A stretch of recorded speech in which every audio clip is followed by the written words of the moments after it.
7th, 2021 City Council meeting. Let the roll call reflect that all council members are present, with the exception of Councilmember Heyer, who is asked to be excused.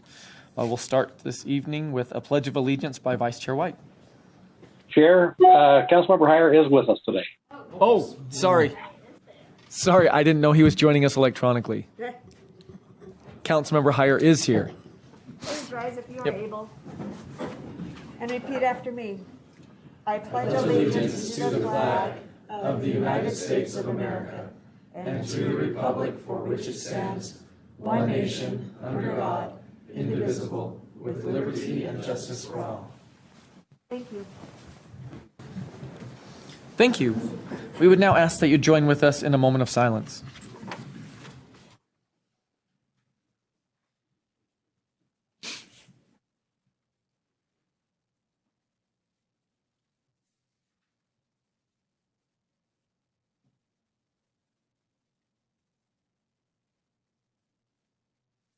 Thank you. First up is a recognition for Farr's Ice Cream, recognizing Farr's Ice Cream for celebrating its 100 years in business. And we have a recognition which I believe Councilmember Stevens is going to read. This will be a delicious recognition. I have to, it's a great honor to honor one of the more established companies in our community, and one that really started here and has great roots here. As I mentioned to Dexter Farr, when my kids would have their birthdays, I'd say, well, let's go get some ice cream. And I was thinking that maybe we go to the neighborhood store and get a soft swirl. Nope, they run right down the Farr's Ice Cream. And so that's how we do that. But it's an honor to do this. The Ogden City Council and Mayor proudly recognizes Farr's Ice Cream for providing invaluable contributions to our Ogden community. In business for more than 100 years, Farr's Ice Cream continued to be a household name and a local favorite in the Ogden community. Their first store opened in Ogden in 1929, and today is one of the oldest and most ice cream shops in the country. It is a local family favorite tradition that continues to boost the spirits of the greater Ogden community. Farr's Ice Cream is a landmark of Ogden City, which has served the community for decades. Through their excellent service and outstanding product, they continue to bring joy, happiness to members of the Ogden community. We are grateful for the contributions of Farr's Ice Cream in the Ogden City and express our appreciation for it being part of the fabric of our community.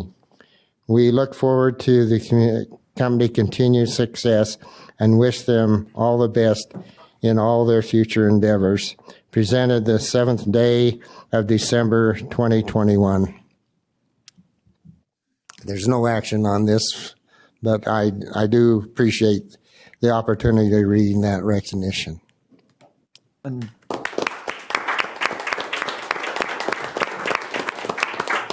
I believe we have Michael Farr and other members of the Farr family here tonight to accept that. We'd love to have you come up.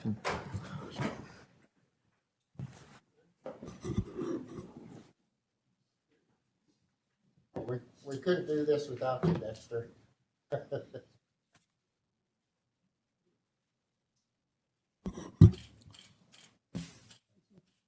Thank you so much for being here. And we'd like to get a picture with all of you. Yeah. Move on to the line. You can shake hands. Yeah. Thanks so much. Thanks. I'm a different generation. Congratulations. Thank you. Thanks for being here. Thank you. Thanks so much. Yep. Thank you. Congratulations.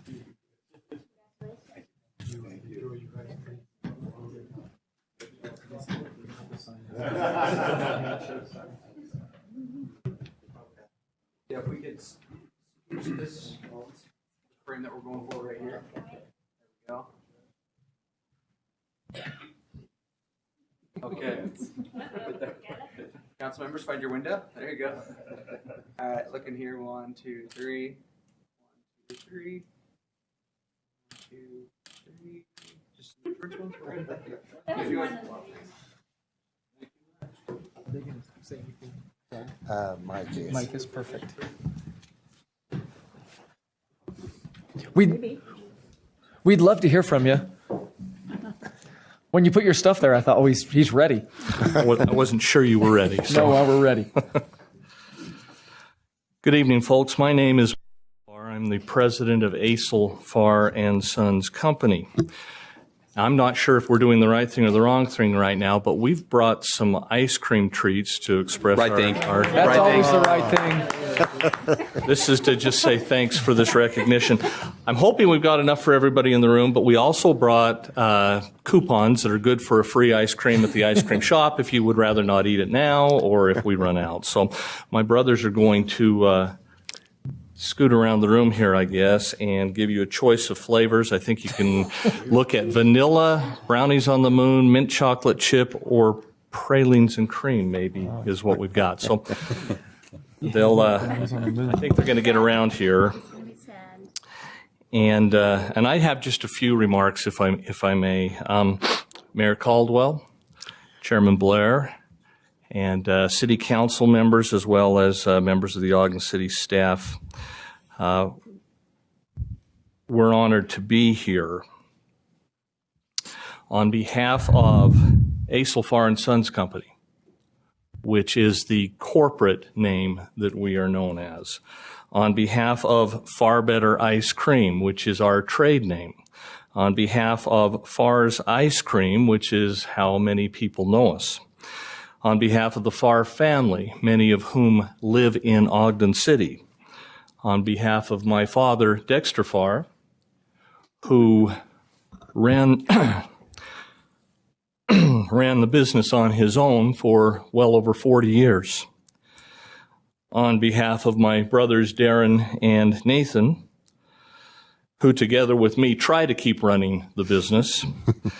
On behalf of our shareholders, our employees, our customers, and our fans, we want to say thank you for this recognition. It does mean something to us, and we're grateful for it, so thank you. The histories of Far Better Ice Cream Company in Ogden City are closely and tightly interwoven. The Farr family was harvesting and selling ice in Ogden City before Ogden City was actually incorporated in 1851. Aesel Farr and Sons Company, as a business, was officially incorporated in 1920, although it was doing business 30 years before, and has been serving ice cream in Ogden City since 1929. We're grateful for the support and opportunities afforded to us through the years by the people of Ogden City and by Ogden City itself. The multi-generational acceptance and support has allowed Far Better Ice Cream Company to become a legacy family business and a landmark in Ogden City. We're pleased to have been part of a wonderful community for 101 years. And come March, it'll be 102 years. So maybe there'll be another 100 years of Farr's Ice Cream in Ogden, Utah. We could hope so. And once again, thanks to each of you. We're genuinely honored. Thank you. Thank you.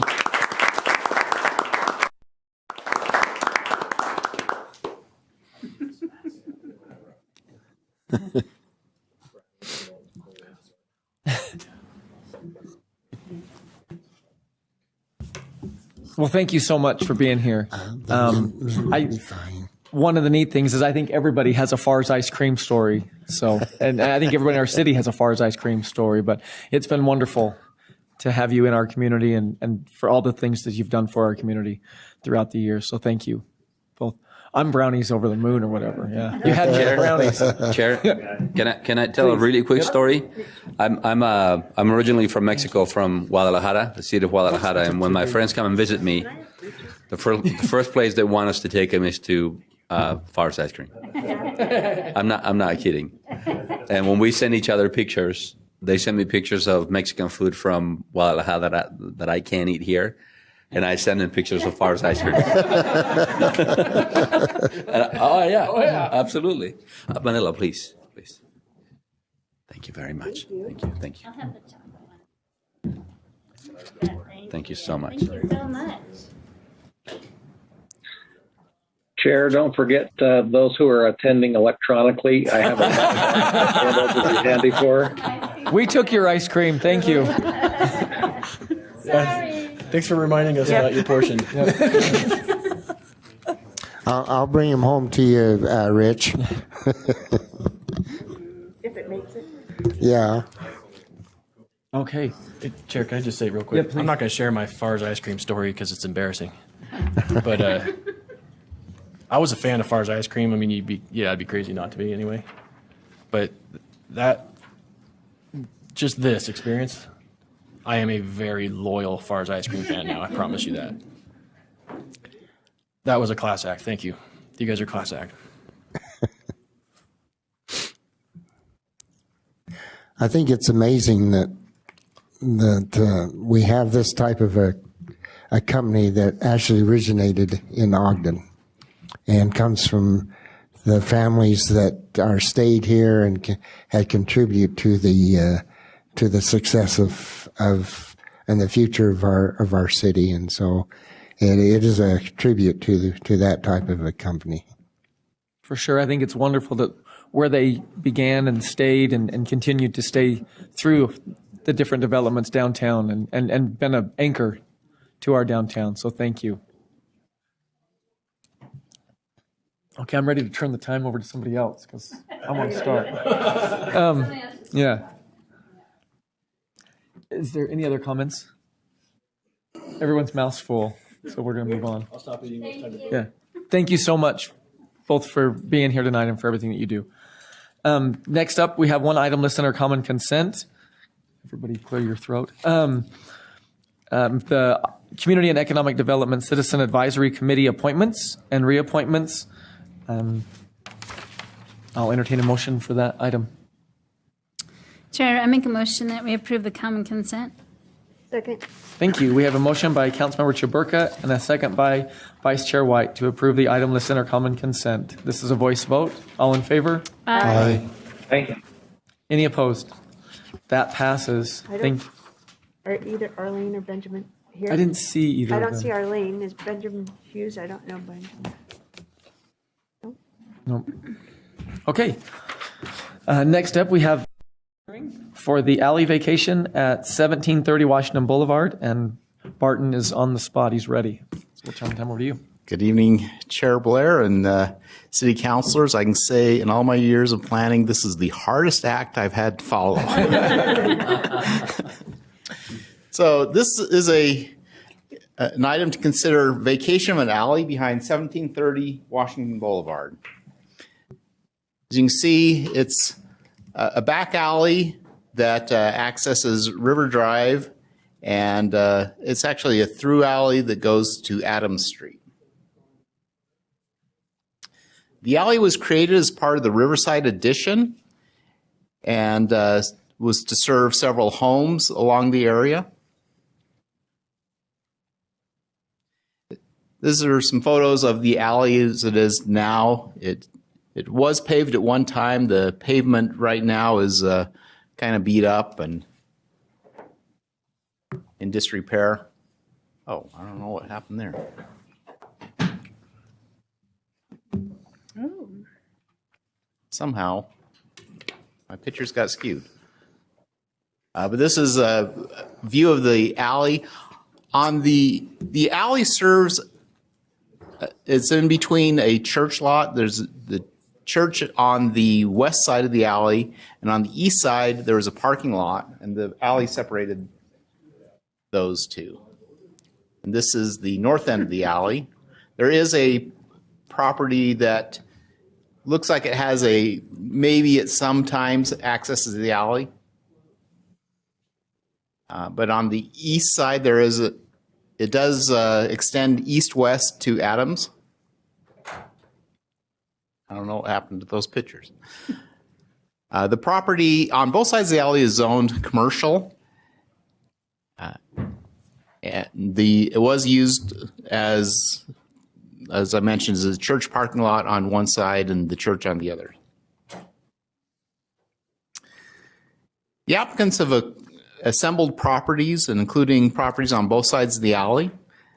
And they would like to do a development of the property, most likely a multifamily development on it. As part of that assembly, they are requesting that the alley separating the former church parking lot and the church be vacated. So it's just that section in red. The section to the south would not be vacated because there is still a property, you can see the one that's not highlighted, that they don't own, and so that would continue to have access. And then the east-west alley would not be vacated. So the areas in green would remain. In reviewing allocations, there's two criteria. Is there good cause, and would anyone be materially injured by it? The cause in this case is to facilitate development of the property. The applicants have indicated that by vacating the alley, that gives them a lot more flexibility in developing the site, that they could, for example, extend utilities across the alley, develop all one storm drainage system without it crossing the right-of-way or having to do two separate systems. And so that's the cause. And would anyone be materially injured? As you can see, there's really not a lot of access there. There's no one that would be cut off from access from the alley.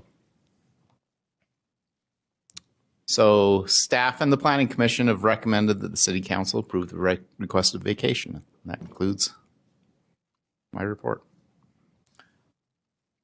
Any questions for Barton?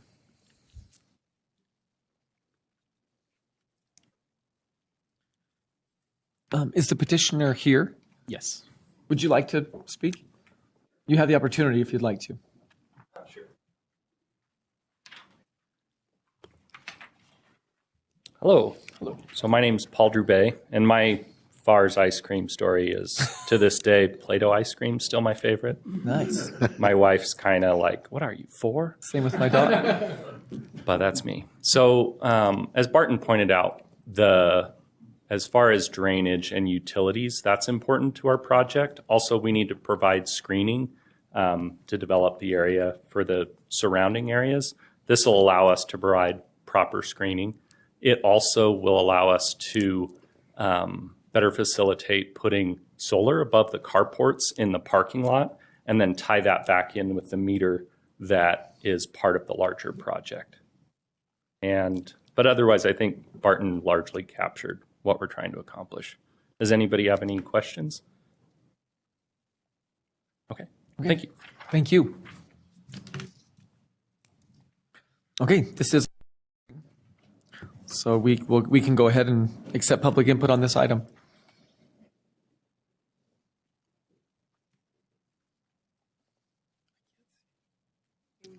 Is there any online?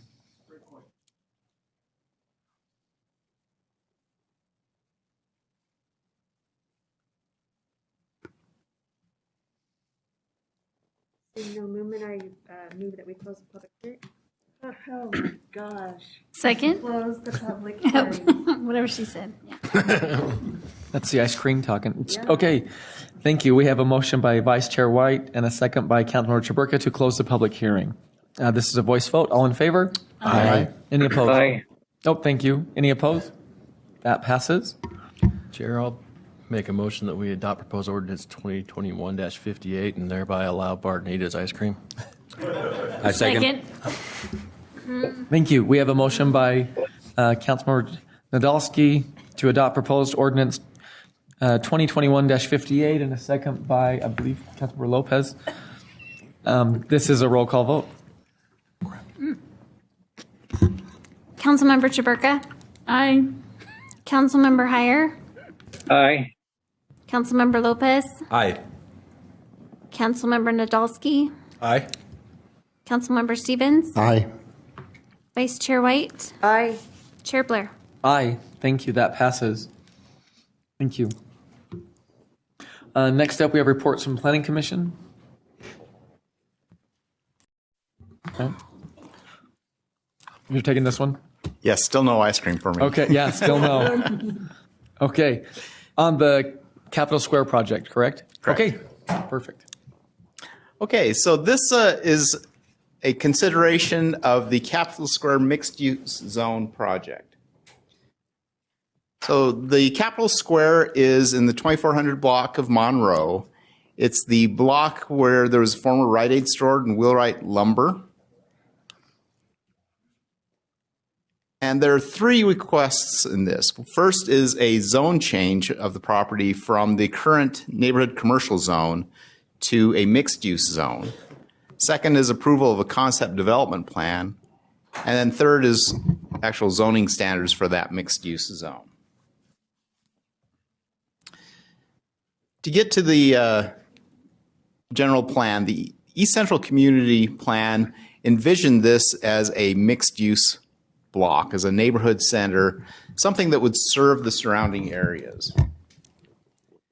The community plan identifies this as a potential redevelopment project, as a neighborhood center with traditional architecture, with good walkability and good landscaping, with the goal being to reinvigorate this area with the type of uses that will best serve the community.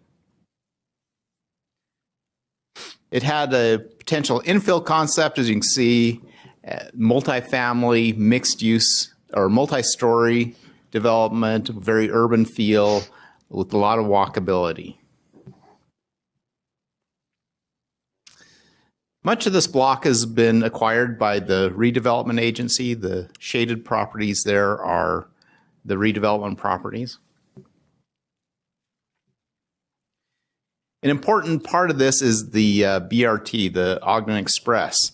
There's a stop at 25th and Monroe, which makes this a very transit-friendly area, very appropriate area for denser mixed-use multifamily development.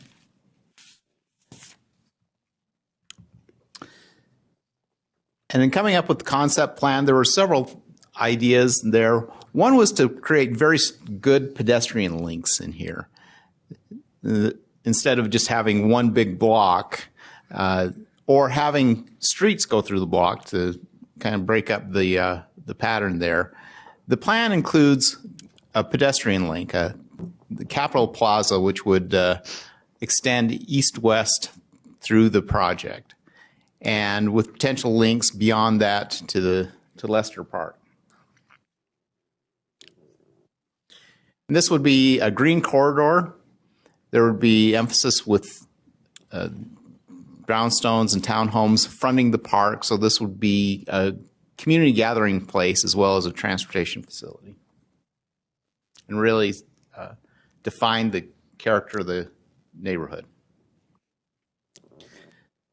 The plan has two development options, and I'll go over those. The one on the top would include a grocery store, and the other would include mansion townhomes.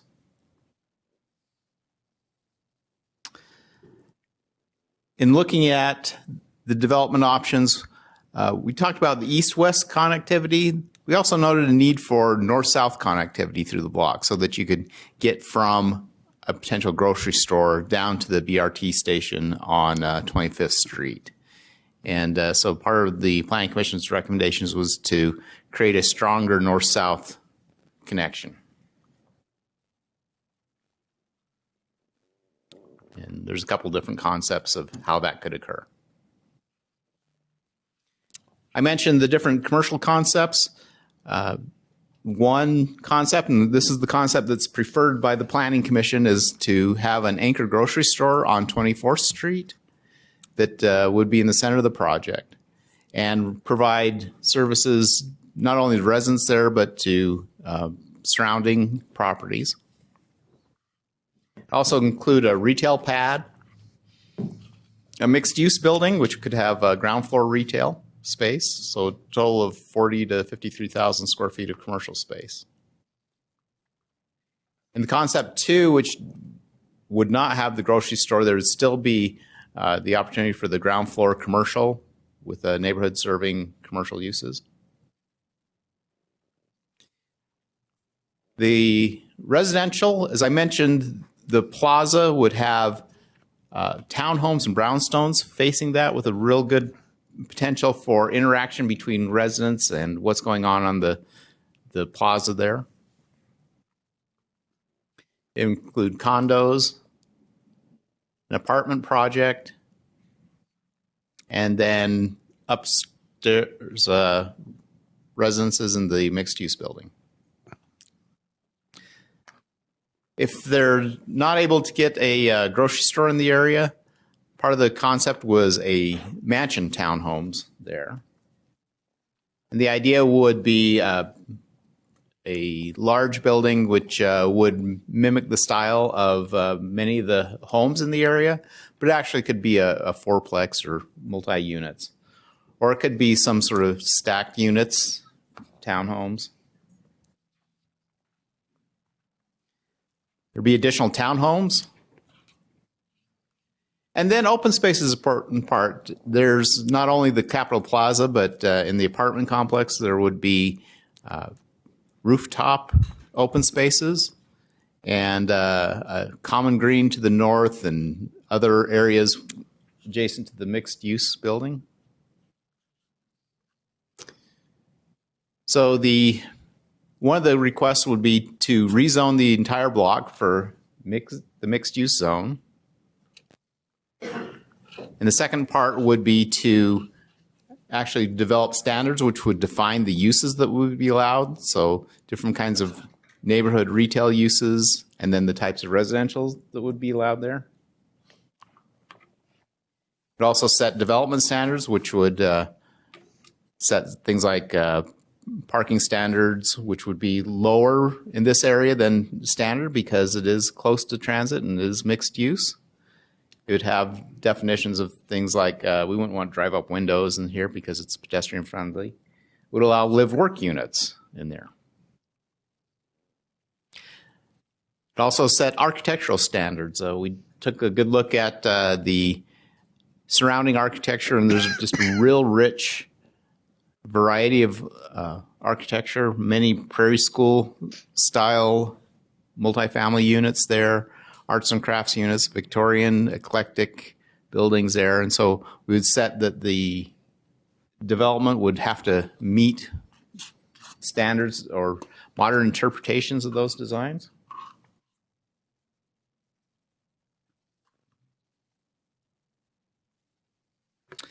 So basically, the process would be they're coming to you tonight for approval of the mixed-use zoning and the concept development plan.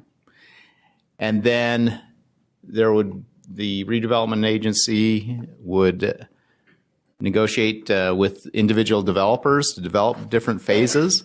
And there would be a development agreement for each of those phases. And those development agreements would come back to the council for approval, and that would set the specific site plans and the architecture for each phase, and then development could begin. So the Planning Commission has considered this, and they do recommend that you approve the zone change, the concept development plan, and they did note that they strongly prefer the concept one, which has the grocery store, and that if that were not to happen, that would need to come back for approval. To approve the zoning standards, and then future development agreements come forward, which would include architecture standards, environmental standards for the developments. So it's the recommendation that you adopt all three of the requests. Any questions for Barton? So the standards, would they be presented to the Planning Commission again, or is it what we vote on tonight will be what they would work off of? What you vote on tonight is what they would work off of. So there's actually one project now that's under review. So they would measure that project against the zoning standards that you adopt tonight, and then be a development agreement that would then come to the council to finalize each project. Okay. Chair Blair, could I ask a question of Barton? Yes, please. With a bullet or item number 2, concept 1 with grocery store preferred, and if that doesn't get a grocery store, the plan would be returning to the Planning Commission for, I guess, an additional approval, or some kind of a modification. Kind of seems like maybe why would we approve two concepts if the Planning Commission has hedged on making that second approval? Okay, I know in talking with the redevelopment agency, we would love to have a grocery store. Just the economics don't always work, and so we could find ourselves, 5-10 years down the road where we just aren't able to attract a grocery store. So allowing the concept 2 would say that yes, if that's the case, that we just can't attract one, that could come back, and we could consider that, okay, have we tried hard enough? Is there not enough potential? And for the Planning Commission could weigh those sorts of factors. And if they find that, basically there isn't going to be a real viable option to have a grocery store, then they could go to concept 2 without having the entire project needing to be amended. I understand that, but I guess what I'm saying is we don't have a recommendation to approve option 2 from the Planning Commission based on what they've given us. My understanding of their recommendation was that they asked that if concept 2 were to go forward, that there be a requirement that have to come back to the Planning Commission for a discretionary decision on whether to allow that.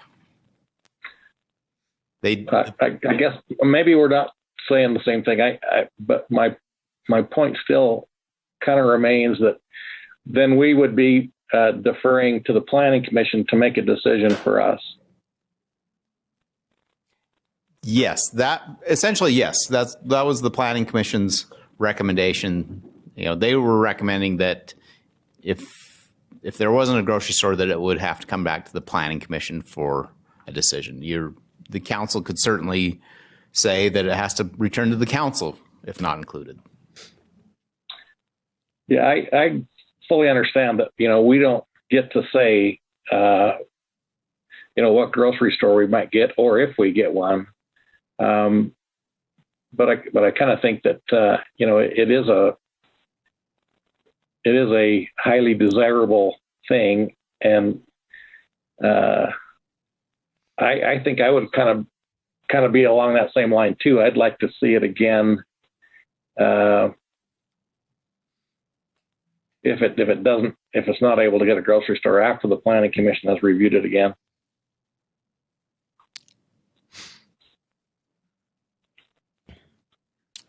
I think that's reasonable in light of this project is right in the middle, almost in the middle of the city, at least in the middle of the east central neighborhood. And I would think that we'd want to maybe look at what the second phase is going to look like, what the second concept is going to look like after the Planning Commission has reviewed it in that aspect there.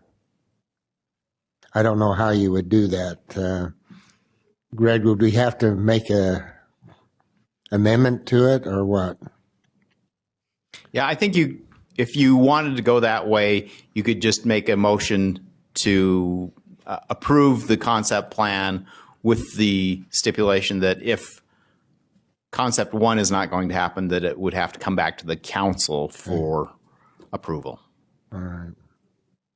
But we go to the Planning Commission first? Yes, with Planning Commission recommendation and council approval, you could say.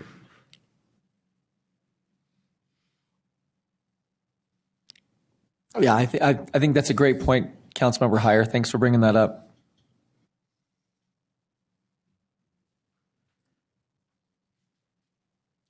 Any other questions or comments?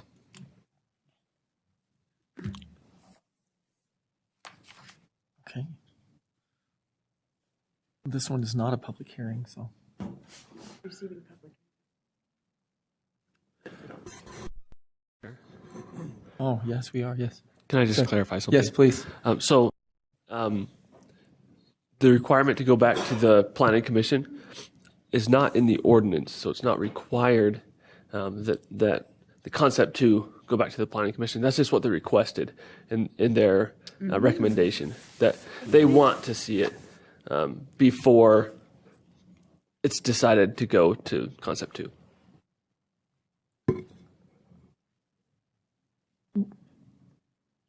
Did you hear that, Councilmember Heyer? Yeah, I heard it. I still kind of think the same thing as based on what they have recommended, that they really have not recommended concept 2 to us. They've kind of hedged on that. And, I think everybody's on the same page that it is really important that we have a grocery store. But we're also not naive to know that maybe it can't happen for some reason or another. But if the Planning Commission wants to see it again, I think I do too. Okay. That's my only point. Thank you. So would we need to add that with the motion? Yeah. You would add that in with the motion. Right. Okay. Great. Thanks for that clarification. And I was pointed out that we are receiving public input on this. So do you want to go ahead and open it up for public input if there's no other discussion? Okay. Then we'll go ahead and accept public input on the Capitol Square project, zone text amendment, and the rezone at Capitol Square.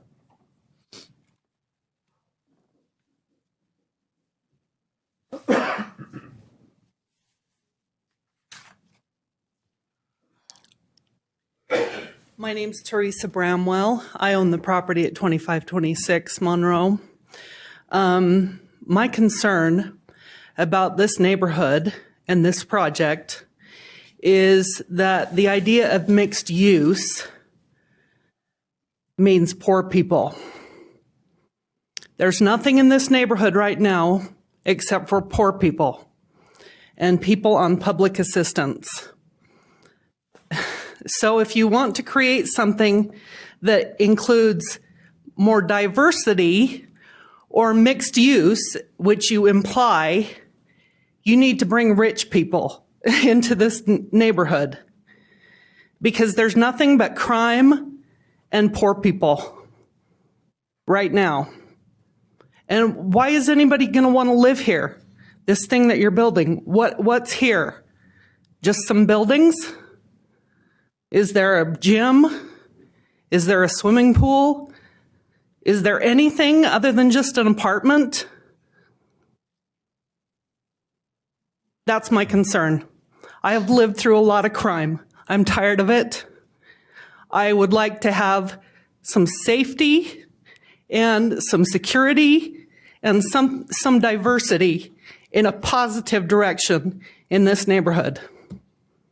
Thank you. Thank you.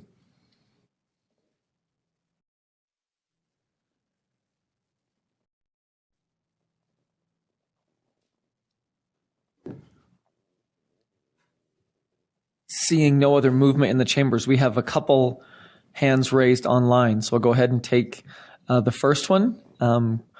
We have Angel Castillo. Go ahead, Angel. The time is yours. Good evening. Can you hear me? Yes, thank you. Awesome. Good evening, Angel Castillo, Ogden resident. The Capitol Square project, I'd like to fully encourage you to support Concept 1 for a commercial grocery store. And I fully understand that we may not be able to bring a grocery store on board while during the development phase, but I encourage you to plan for it and leave it as open space. Leave it as open space and go ahead and develop the rest of the residential. And I'd just like to point out that I am fully supportive of the residential mansion-style townhome, which allows the character of the neighborhood to read as larger homes, but provides soft density that can't be seen from the street. And I've spent a lot of time looking at this plan, and I disagree with the lady who was just before me in the fact that there is a there are varieties of types of homes that are there, and they will hit multiple price points. While it is important, especially since this we have funding for low-income housing tax credit. It's important that we have a portion of it, but it is also important, and I believe this plan addresses the need for the missing middle and the need for higher-end homes. A swath of types of homes are very important, and I think that this project exhibits that well. So again, I encourage you to vote for Commercial Concept 1, but put the caveat to leave that open space where the grocery store is going to go. You don't have to build it all at once concurrently.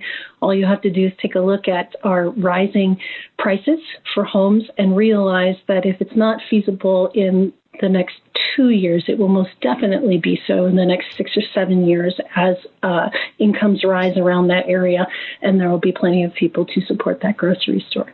Thank you so much. Thank you. And next we have Daniel Matthews. Go ahead, Daniel. The time is yours. Thank you very much. I live adjacent 25th and Jackson, and I would just like to echo, I believe this neighborhood is very vibrant and exists outside of the realm that the first person presented. I would just like to say, I love the idea, the concept of a grocery store would be fantastic, and a vote for that would be in the right direction.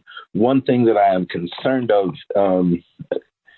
in these situations, we base most of these concepts on a high utilization of pedestrian traffic and utilization of transit systems, and we exist in a world of where we think we're going to be versus where we are currently or could be when this development is in operation. And I would like to say, I think parking is definitely should be a higher priority, and more emphasis placed on the potential that not only are people who live in this area, live in these places, most likely going to have at least a car, even if they do utilize transit, or we'll have people visiting, stuff like that. And if parking is minimal or prohibited in that development, that parking inevitably spills out into the adjacent side streets.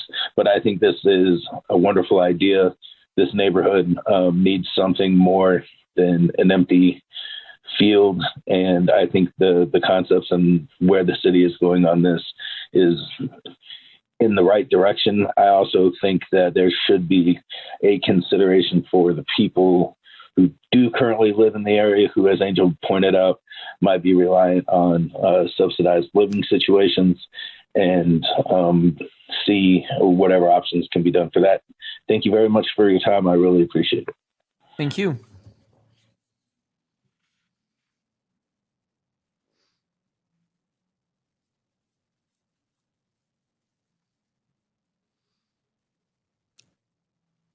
Okay. Sure. Sorry, I could tell I was listening online too. Okay. I couldn't get the call to work, so I just hurried down. My name is Eva Barnett, and I live at 751 25th Street, and I've lived there for about 14 years, so right around the corner, thank you, from this awesome development that's being discussed. And I just had a couple of thoughts that I hope you'll consider as you're looking at moving forward. And the number one part of that is safety. There's a school right there. There are at least 300 kids that only live to the west. I haven't got numbers for the east, north, or south. But just to the west, within 2 blocks, there are at least 300 kids in that side, that seaside. And I just, as it is, people drive really fast down 25th Street. And there's a lot of foot traffic, and it's only increased since we moved in, and I'm sure it will continue to, and that's okay. But I do hope that besides just investing in that one block, that some other things are done in the surrounding streets to improve safety, maybe like signs, requesting that speed limits be lower, especially during school hours. We have no flashing light signs on the 25th Street, only on the 26th side. Sorry, I'm out of breath from running. And then also lighting. There's not a whole lot of lighting in that area. And I do kind of envy like the beautiful lights like on Jefferson or right by Golden Hours. There's some really pretty like historically accurate kind of looking lights on the block. And I think right now there's kind of this tough dynamic between the folks residing in the corner brick apartment buildings and some of us homeowners. Even though I'm obviously not fancy, I shop secondhand. We bought in this neighborhood because it was literally the only house we could afford, but I've been glad to be there. But even with me, and I'm out there with my kids, we don't always connect with the folks coming by from that building. And my kids more than once have asked about moving because they don't feel safe where we live and where we sleep. And we've had plenty of incidents for them to feel that anxiety. So I just asked the council to consider what could be done to make sure that the other streets in the neighborhood don't feel like we're just getting slighted or skipped over, that there's this gorgeous arts district like down here closer to downtown, and now there's these like beautiful townhomes coming in, and then we're just kind of in the middle, forgotten. And I don't think that's the intention at all. And of course, you have to choose where you spend money, and maybe there's a bigger plan we don't see. But that's the thing, we don't know and we don't see it. So even just a few little things like signs or new lighting or things to show that you're caring about these metal blocks too, as you go through with this process to keep us safe and also to invest in those other streets, I think would just be very, very valuable, more than the cost of those lightings or signs. Thank you. Thank you.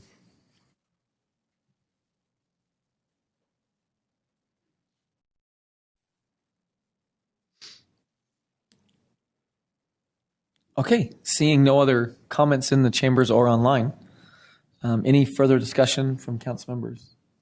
I'd love to make a comment, and I really appreciate all the residents coming out to make comment. And yeah, I agree, Eva, that we definitely need to think about those other streets. And one part of that, I think, too, that maybe residents aren't completely aware of is the bus rapid transit that's coming at 25th Street. So there'll be a lot of improvements, although right now it looks a little terrifying on 25th Street right there because of the improvements they're doing underground versus above ground. So there will definitely be some great improvements coming there. But I hear you that we definitely need some support around speeding. I mean, it's terrible on my block as well, and I'm right down there too. So I appreciate that.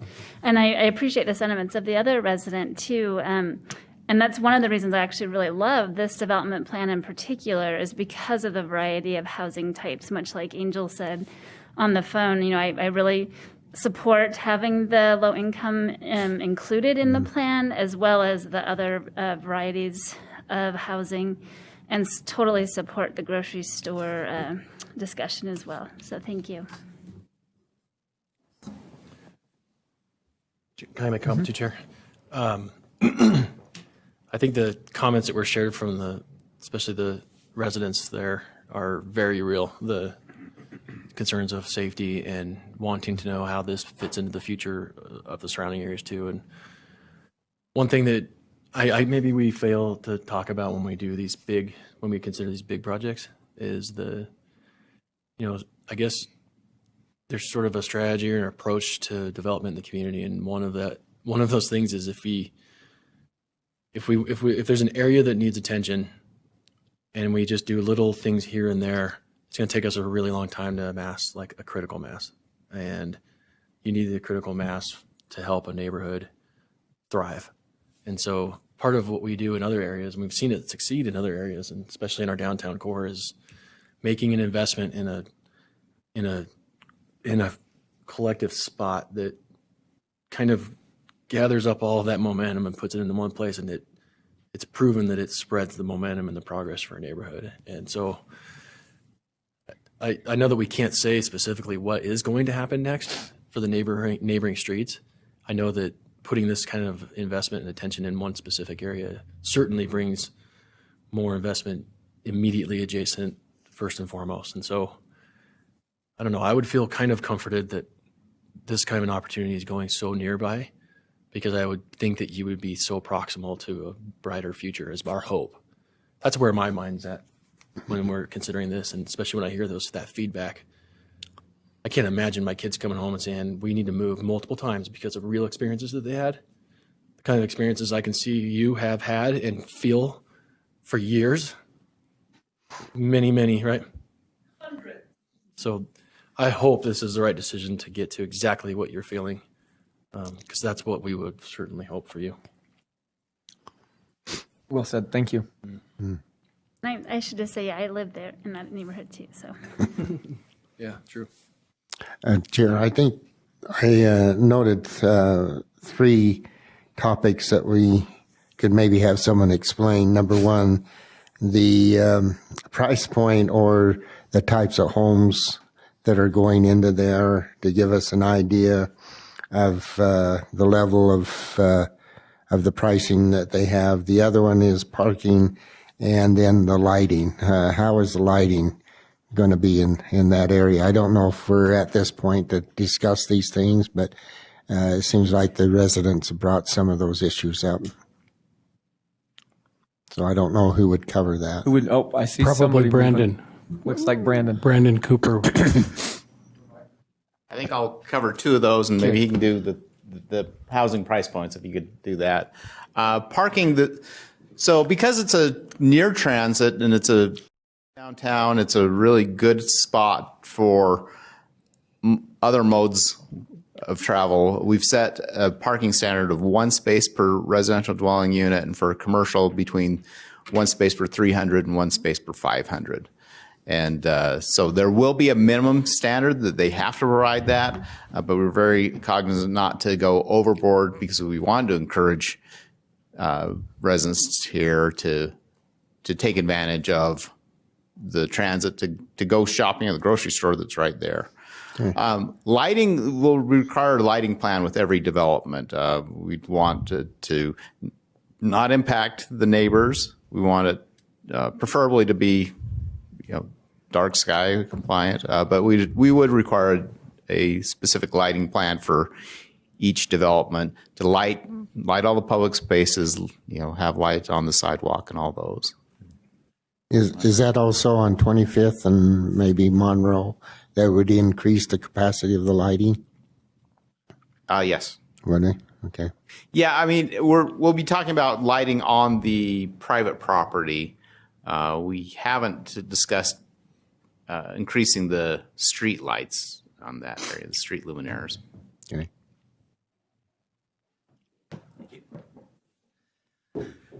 Regarding price points, we have not set any definitive price points yet, other than the application that's being made for the first phase, which is the apartment that you saw in the lower right-hand corner of the map, which is the southeast corner of the property. That is being funded partially by low-income housing tax credits offered through the state.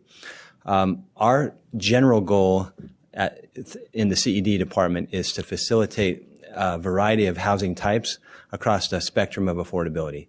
And that's the citywide strategy. And when projects like this come about, where we have a 10-acre block, we can actually kind of shrink that strategy to a micro level. And in this case, I think you're seeing that. Our hope is that we'll build a variety of housing types on one individual block, and that an individual could move through different types of housing as income changes over a span of time. So it might be that a person could start in an apartment building that has an income restriction and is supported through tax credits, and then find themselves in a condominium on the same site.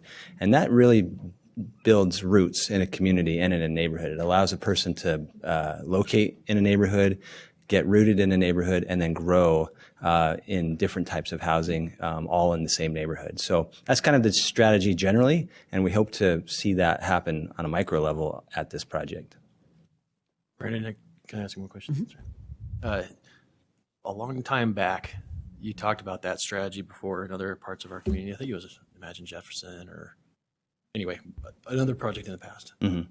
And you talked about how it's more valuable to have that variety mixed together and close together, instead of this area is affordable housing in big numbers, this area is expensive housing, right. And you know what I mean? Mm-hmm. So it seems like this would mix really well for that strategy, and it would give everybody that opportunity, that linkage. It just seems like a really healthy way to go about that spectrum approach. We hope so. It's a foundational principle of the Quality Neighborhoods program. If you remember when we initiated that, one of the issues was packing, where we are packing anything in one given area is generally not good, right? Whether it be poverty or wealth, diversifying across neighborhoods and across sites as much as we can, in our opinion, builds balanced neighborhoods. And those are the most healthy. I think it was the quality neighborhoods discussions that I've heard that come up. Thank you. Okay. Thank you. And Brandon, this doesn't go with the zoning, but you mentioned that you have phase one. How many phases are located in this project, and what numbers are they? Right now, we're anticipating 3 phases, possibly 4, with the grocery store. Grocery store will likely be the last thing that's developed on the site, just given how the grocers feel about the area. No bones about it. We've addressed a number of grocers, and they all come back to the same thing, and that is that the 1 mile radius and the 3 mile radius studies are not very productive in terms of their metrics. So we're trying to overcome that. That will likely be a 4th phase, and we'll see the apartments being the first phase, probably some additional townhomes moving into the other apartment building and condo building as a 3rd phase. Okay. Okay, thanks. Thank you.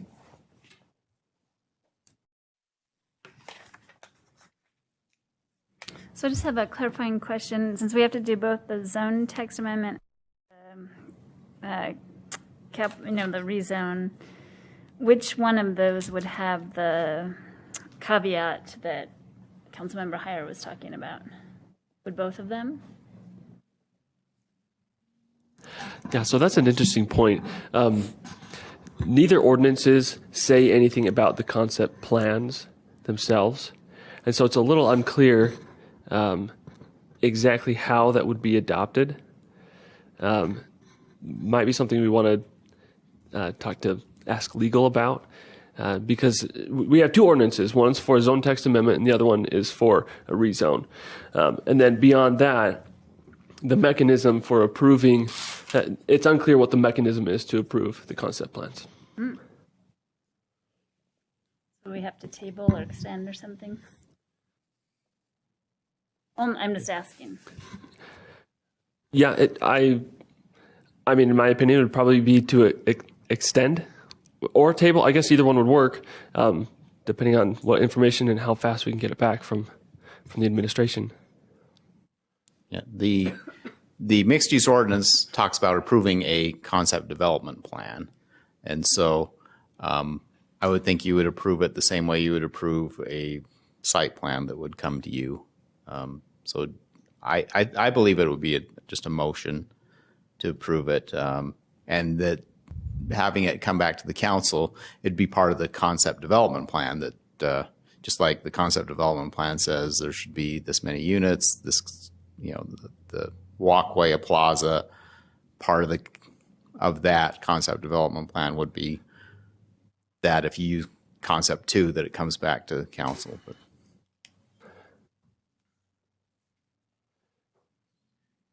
is that the rezone ordinance you're referring to that has language for the concept plan?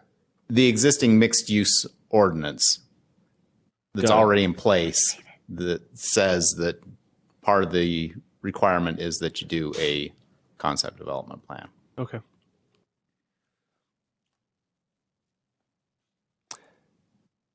I guess I'll leave that to Councilmember Heyer if that's what he wants to do. Yeah, I just make sure I understand your question exactly. Well, I'm just asking, what do we need to do if he wants to include that caveat in there? Because I'm not clear. Yeah, that's my point. Yeah, in the zone text amendment or the rezone capital square or in both of those. Yeah, okay. I think he came off mute. Thanks, Angela, for asking that question. I was looking at these, scratching my head, wondering the same thing.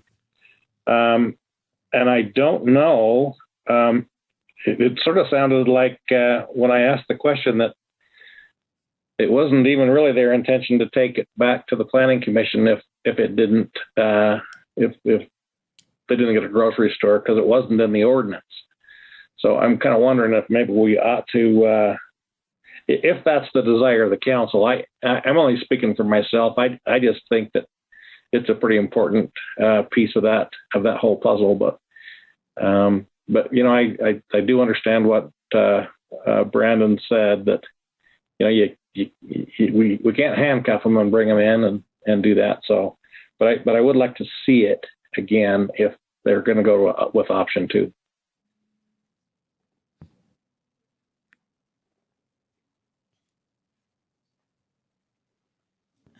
Chair Blair, if I might. So it's been a while since I've looked at the MU zone ordinance, but I know that there's some language in there that Mark Stratford could probably explain to us from the legal department. He's not available right now. So it might be, there's also a timing issue on this rezone, I think, for the developer, that it would be helpful if we could get it done by the end of be helpful for them if we could get it done by the end of the year. But it might be that you could just continue this till next week. Till next week. And then we can, as council staff, get with Mark Stratford and have him explain if there's a way to do what Councilmember Heyer wants to do. Okay. Thank you.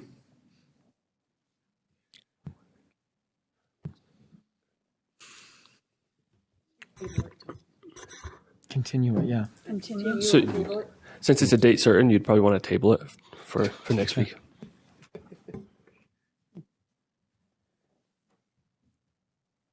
So I'll make a motion that we table this till next week. Do we need to do them separately, or? You can do the motion for both of them together.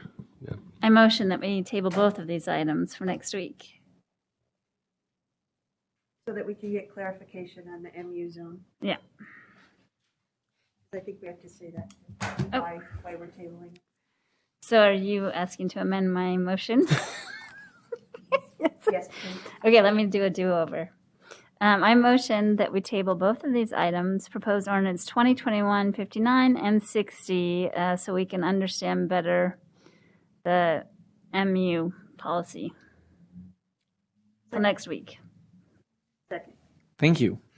We have a motion by Councilmember Chaburka to table items, to table the proposed ordinance 2021-59 and the proposed ordinance 2021-60 to next week, so we can get some clarification on or from the legal department. And a second by Vice Chair White. This would be a voice vote.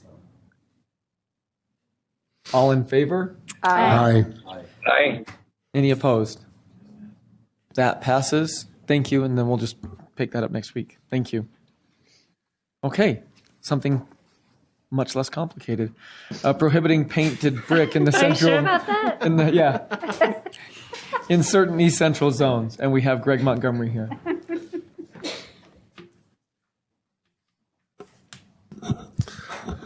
So my Far ice cream story is, anyone know where Farson, Wyoming is? That's where I found Far's ice cream. You get scoops. They had all the buckets there and scoops in Farson.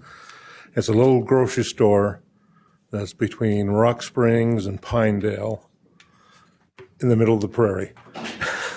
It just surprised me that it was there. Anyway, what we have tonight is a petition that was filed with the city, and the Planning Commission has reviewed it and is making a recommendation to you regarding the prohibition of painting brick or covering brick on buildings in the East Central community area. The petitioner had purchased a property within that neighborhood and had painted the building. Once the building had been painted, he received a notice of violation, and that needed to be corrected. They first took a look at what could they do to come into compliance, and did a test cleaning of the property to see if the paint could come off. And as they did, it had an effect on the brick and started to cause some disintegration to the brick. We discussed what could take place, some options, and said one of the first steps is to look at possible amendment to the zoning regulation, because other than that, there were no other options, code enforcement or looking at changing the ordinance.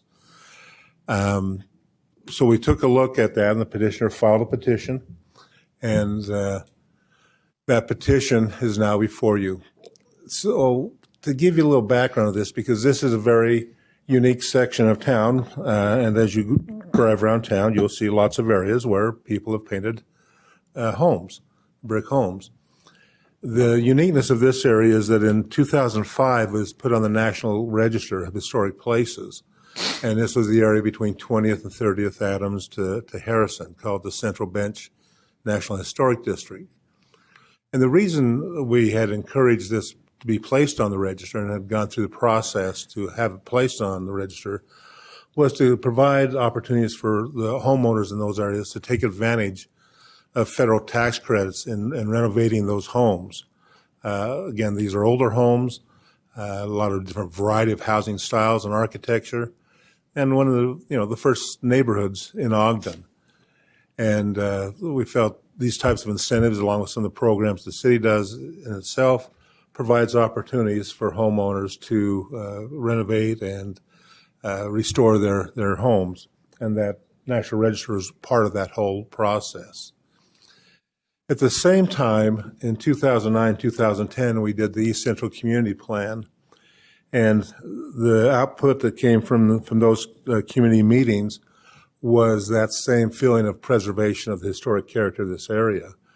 And the steering committees that were developed, and as we talked about, neighborhood character and land use, had very strong opinions that we ought to be doing more to protect the historic character of the area by zoning regulations and focusing on some of the key design elements of materials and colors and fences and porches and all sorts of things. And so after the East Central Community Plan was adopted, we made revisions to the zoning ordinances regarding the area, which we call the R2EC or the R3EC or the R15 East Central, which added these standards into that area to meet what the community has talked about in the community plan. One of the things I think that's, kind of the conflict that takes place is there's a variety of reasons why brick is painted. Sometimes it's to meet trends of changing colors or personal preferences of changing colors of the building. And of course, the only way you change brick is you paint it. It has its color ingrained. Sometimes people will look at painting brick to cover up some flaws that may exist. And sometimes painting is a method of preservation when the brick is deteriorating because of overexposure or weak sections of brick, depending on how the batch was made. Or the brick that may have been placed in certain areas was really an interior brick and not meant to be in the exterior.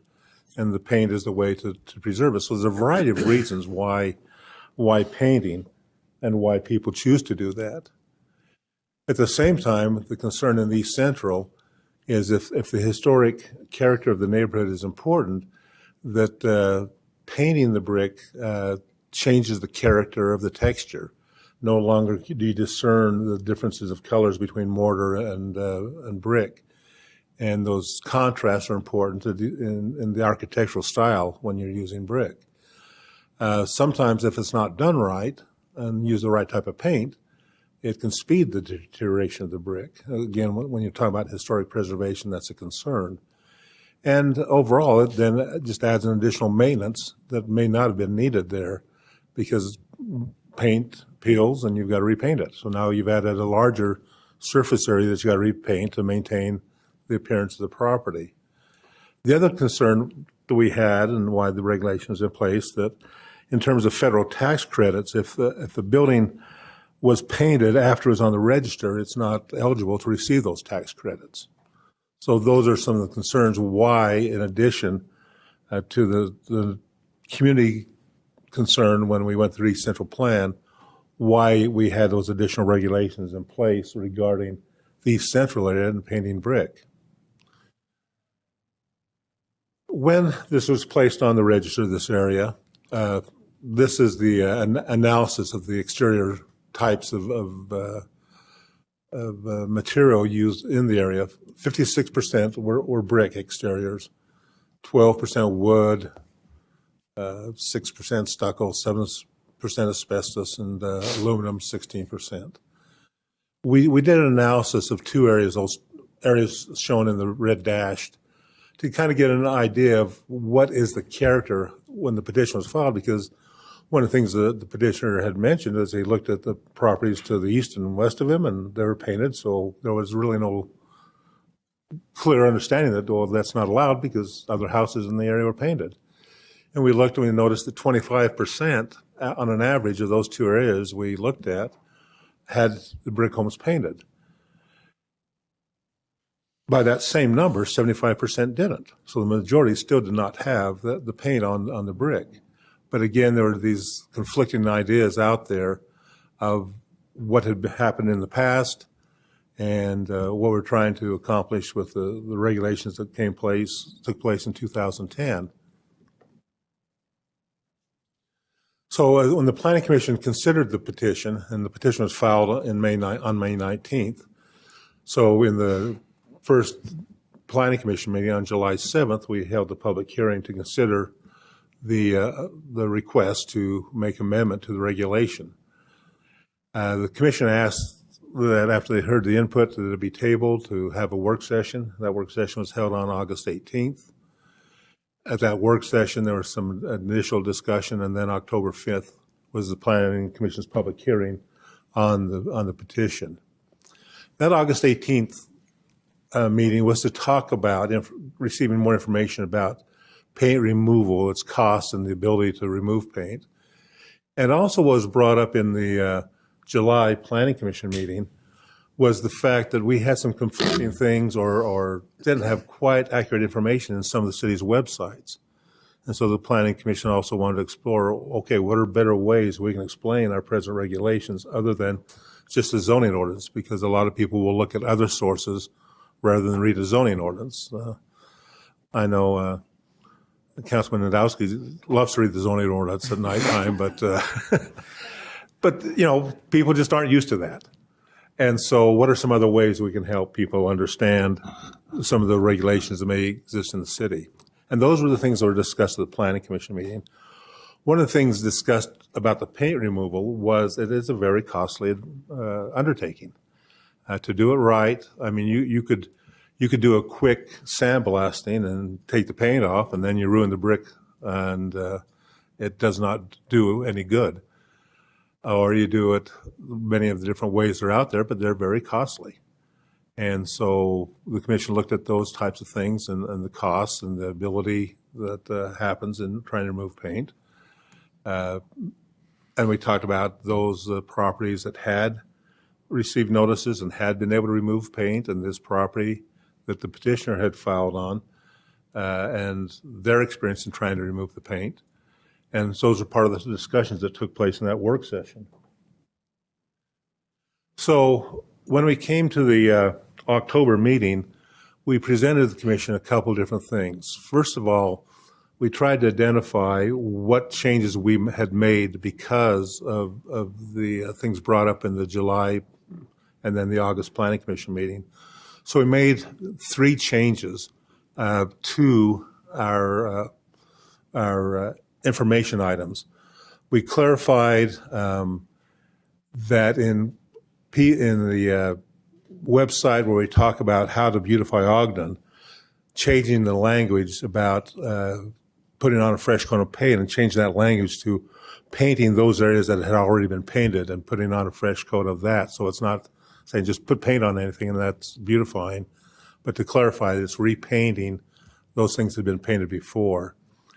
We also identified the East Central area and some of its unique requirements in a separate site on the city's website about the communities, and East Central, we highlighted why it's unique and different in terms of some of its zoning regulations.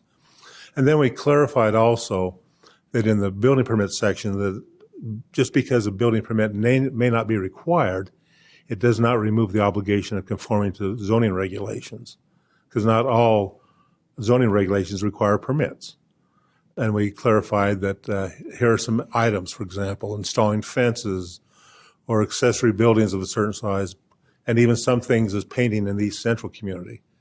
And then for further information, contact staff. So those things, because of the petition, we have done now and have changed information provided to our citizens on the website to address these types of concerns. A couple other things that came out of the Planning Commission's discussion, again, on things that we can do, is to provide noticing on the title of properties that in the East Central there are special conditions, so that when properties are going through a transaction, the title report would show that special notice. So any new owner would be aware of that.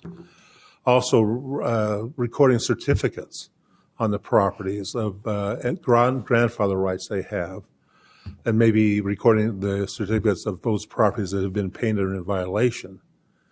And also the discussion talked about continuing the citation process. Now, these 4 items we haven't done yet. It all, will depend on what you consider tonight or whenever you do make a decision. But those are some additional things the Planning Commission said we ought to be looking at to help spread the word again, not only just right now when there's press and that, but you saw an article in the paper a couple weeks ago, but to any time transactions are taking place to say, oh, there's special requirements here. So it shows up in transactions, it shows up people looking at the site, say, okay, what's the city standards? Or it shows up when people look at the ordinance. The other thing that the Planning Commission directed staff to look at is, in addition to that, improving that communication, is also looking at having a uniform application of this standard. It was noted that in the commercial, the CBD part, the NC part, the PI part, the R4 part of zoning in this community, they don't have that standard. And some homes had been painted in those zones and didn't receive any citation, or received a citation and it was waived because those zones didn't have that standard in them. And the Commission said if that is an important value for the East Central, all the properties, no matter what they're zoned in the East Central, should have that same standard. And so they directed staff to look at also an ordinance to present to you, depending on what the outcome is of this petition, to, again, include those standards in those zones in the East Central. So, again, it's not like, why does that little block not have to meet the same thing if they're still in the historic area? And finally, the Planning Commission then looked at their findings of what they're recommending to you. And that is, in addition to the things I just talked about, that the central bench is a specific reason to retain this requirement because of its historic character. And that even though the rest of Ogden may be allowing the painted brick, that the architecture of this area is what sells it as a place to live because of its history and the character of the buildings.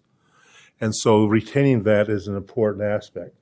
So with those findings, they made a recommendation to you to, first of all, deny the petition itself and taking out the regulation for painted brick buildings. But they also realized there may be those situations where painting may be a last resort method to preserve a brick building in the area. And so they added are recommending adding some additional language to the zones, talking about that if someone has a building where the brick is deteriorating, and this is kind of that last resort method to paint it or to put a clear coat on it, that be something that could be reviewed and could be considered and not be a violation. But I think the key part here is that it is prior to painting. That doesn't do any good to make the analysis after the building's painted. It's to try to do it beforehand. So they've recommended to you on a 6-0 motion to deny the petition, but on a 6-0 vote to then look at amending the present regulations to allow, under those defined conditions, when a building could be painted or could have that seal coat put on it in a matter of preservation. Now, that is what's before you tonight. Those are the recommendations of the Planning Commission. There's one other thing that still is kind of an unanswered question. And you had received, I think in your emails, from the petitioners, still some questions, and I think those are valid questions. So depending on what you do with the ordinance tonight, then what? So what happens if the paint can't be removed and it's damaging the brick to try to remove it? What happens to the idea of equity when some people have had to remove it at an additional cost to come into compliance, and now others may not because of certain things? How do you treat those? Those are not zoning questions per se. I think those become more questions we need to look at, some policies, whether it be administrative policies, of how do we handle these situations, because they're unique. They're different than parking in the front yard or tall grass or, an illegal conversion, which you can still modify and make the building function. But what happens when you can't remove the paint? Do you keep getting cited and cited and cited, and what does that accomplish? So I think there's two considerations tonight. Consideration one is on the petition itself. Consideration two, I think, is that we as the administration staff need to come up with some ways of how do we make this equitable, but how do we also look at the unique situations in terms of code enforcement, which is not what the discussion is tonight. But I think is the big question out there of what takes place, depending on which way you go with the petition regarding the zoning amendments. So just some things to add to that and make it so clear and simple that there wouldn't be any questions at all. So any questions? Not at all. I have one. Go ahead. If the individual comes and is going on the amended regulation where he cannot remove the paint, as I understand it, is he required to go before the planning commission? And if that's the case, does he pay the additional fee to do that? Well, what the planning commission is proposing is that would be, as we move forward, that if we run into those situations, that before they paint, the analysis is made, and then the planning commission can grant the approval to go ahead and paint or go ahead and seal coat that. But that is not in the provision of what if it's already been done. Okay. So if you painted, then that's where I think is. we need to take a look at some of those administrative policies of how do we handle code enforcement in those situations to be fair and yet to address the issue. Chair Blair? Yes. I think you were pretty compelled by the petitioner's efforts to remove the paint from his home also, as was I. But based on what you said, if somebody was in violation of this painting ordinance and they have gone through those lengths that the petitioner has, and it was fine, the finding is that it's going to do more damage to the brick than it was worth.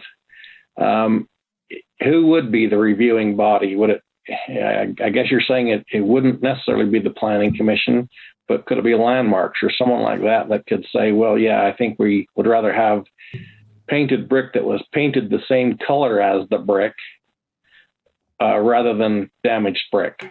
What organization would be reviewing that? And the second part to my question is if we deny this petition today, I guess technically this petitioner starts getting fined again tomorrow, even though you haven't gone through your administrative review enough to find out what the remedy might be. How will we deal with that? Well, excuse me.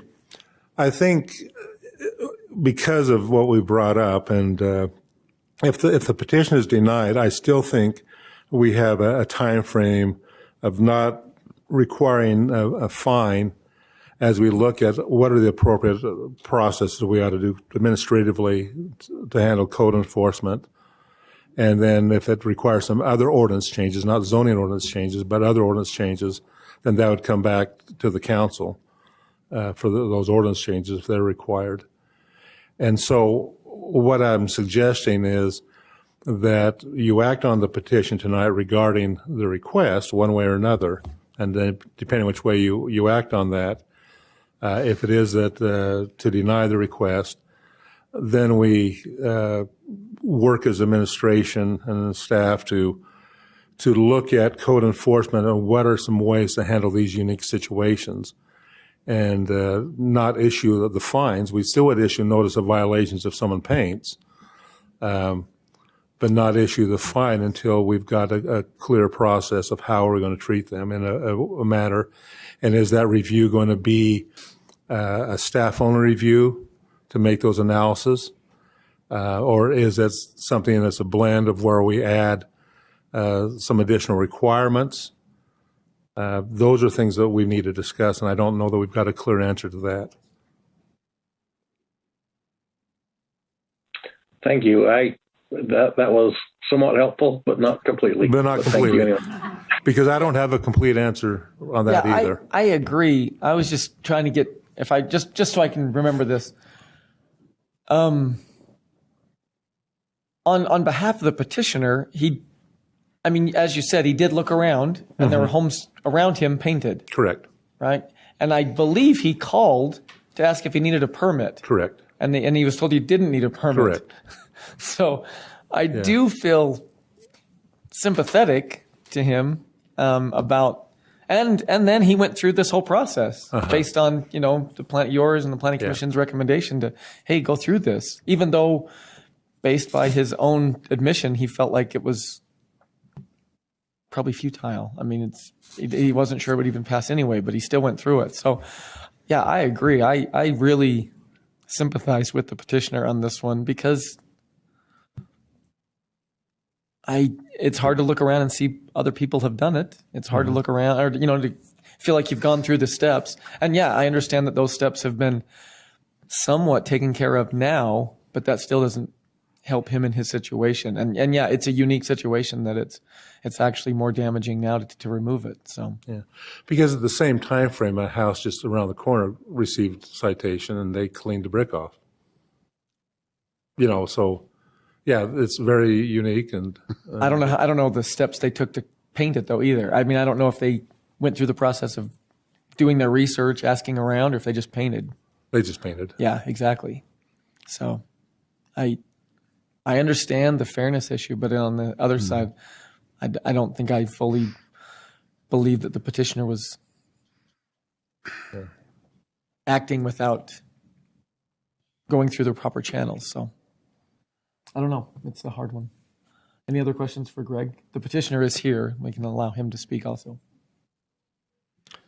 I think you'd look at it at each case by case, wouldn't you? Well, as we, that's one of the reasons the Planning Commission put what they did, is because it really is a case by case of how bad is the brick, how damaged, or is this just a thing to change the color to flip the house. I mean, there's a whole spectrum of reasons, and you can't just pinpoint one and say that applies to everyone. So the petitioner would come into your department, the planning, and say, and you'd review his case and then determine if they were looking to paint in the future. Yes, I think the issue that we're looking at is, do we preserve the historical aspect of Ogden, which East Bench is, that part. I know in Salt Lake they have a historical section of their city, and then I think it's important for us to keep as much as we can with the historical aspect of the city. And I wholeheartedly agree, but 1 in 4 homes in that area are painted. But 75% aren't. Which I understand, but but I think you want to keep it. I think we need to take each case by case. We can't say a blanket ordinance to cover all. You have to look at each aspect of each situation, and that means probably more time for code enforcement and your department to determine that type of a situation. Well, I guess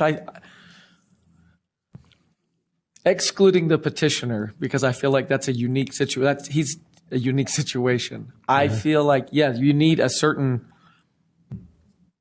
ordinance in place, and then I don't think we can just put it on the planning commission for every time. I think it needs to be something in place and then work from there. But I don't know. I mean, It's like hard having one. the staff evaluate it. Well, Yeah. I mean, I just have to add, I think that this is a unique situation, but it's actually also not, because a lot of people will buy properties, or when they want to sell them, they will paint the outside and then they will move on. So either they get caught or they don't. I mean, that's kind of what we're dealing with, just like other code enforcement issues. So I'm sure a percentage of those 25% are people that haven't gotten caught, even though people are around counting.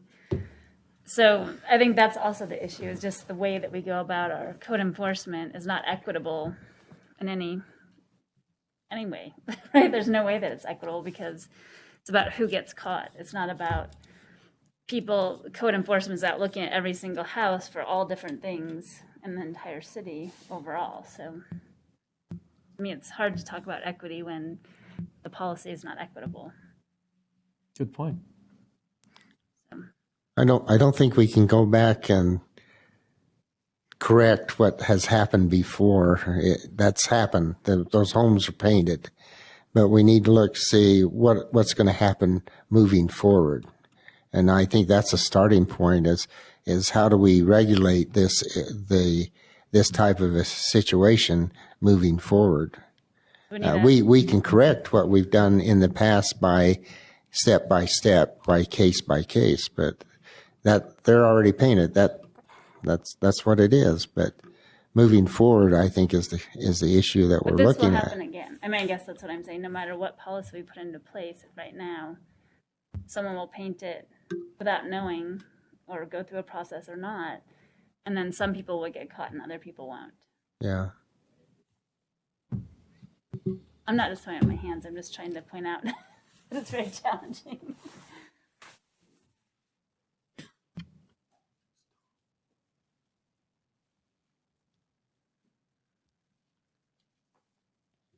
Any other questions for me? Nope, I don't. Maybe in a minute. Okay. We do have the petitioner here. Mr. Rogers, if you'd like to speak, you're more than welcome.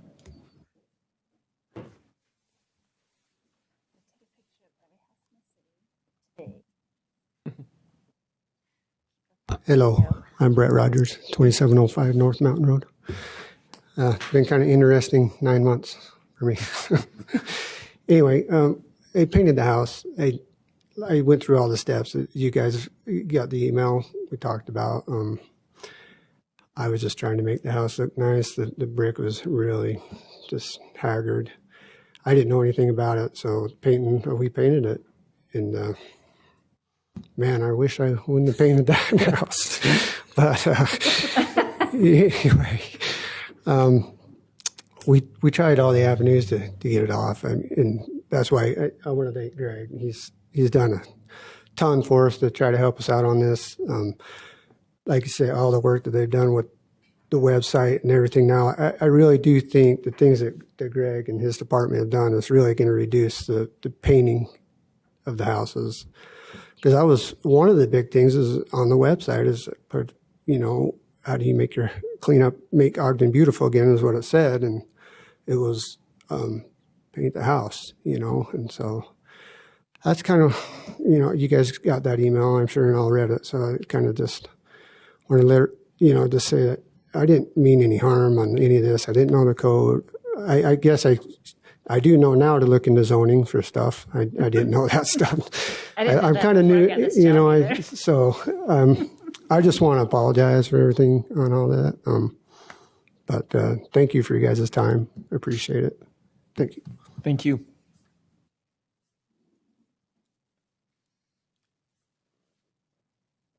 Are we okay to accept public input? Is there? Yeah. You want to go ahead and move the public input? Okay. We will now open it up for public input on this item. Anyone wishing to speak on the prohibiting painted brick in certain East Central zones is welcome to speak now. We do have a hand raised online. So we'll go ahead and go with Angel Castillo. Go ahead, Angel. Good evening. Angel Castillo, Ogden resident. I am also, as you know, a former planning commissioner, and this is not the first time anybody has ever told me a story about code enforcement not being adequate enough, and not to downgrade our employees. It's just that we don't have enough of them. We don't have enough people to properly enforce our code. And so what Council Member Chburka said about, some people get popped, some people don't, it's problematic. And, the city failed, not necessarily intentionally. The petitioner failed, not necessarily intentionally. But we have to find a way to help people who need help when mistakes have been made. Do you remember, sometime last year or the year before, there was a woman who was out of compliance by Weaver State University who purchased a triplex and it wasn't legal. And she didn't know that.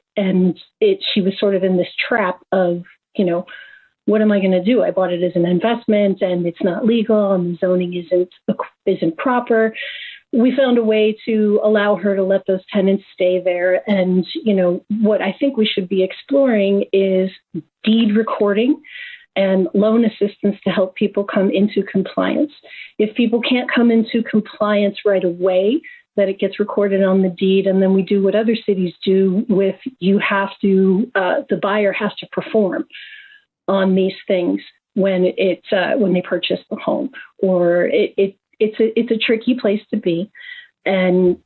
But it's so important that we preserve our integrity. I mean, full disclosure, I live in almost a 100-year home, and I love 25th Street with all my heart and soul. And that has everything to do with the architecture. It is a snapshot of where we've been, and they're beautiful, beautiful buildings, and we take such great care making sure that when we do bring in new architecture, that it works and that it fits. And painting homes doesn't fit with this historic area that was designated, and we need to figure out how to preserve who we are in that area and rectify those 1 out of 4 homes that are painted, and figure out how we're going to meet those homeowners where they are to bring them into compliance, or at least get them set up so that when that home is sold, the home will come into compliance. And we should be a partner in helping folks with a loan program to do that. Thank you. Thank you.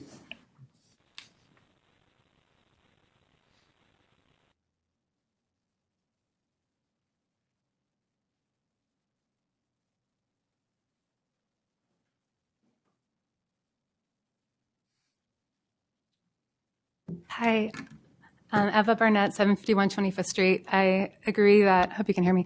I agree that we need to be exploring options to help people come into compliance if that's where we're staying.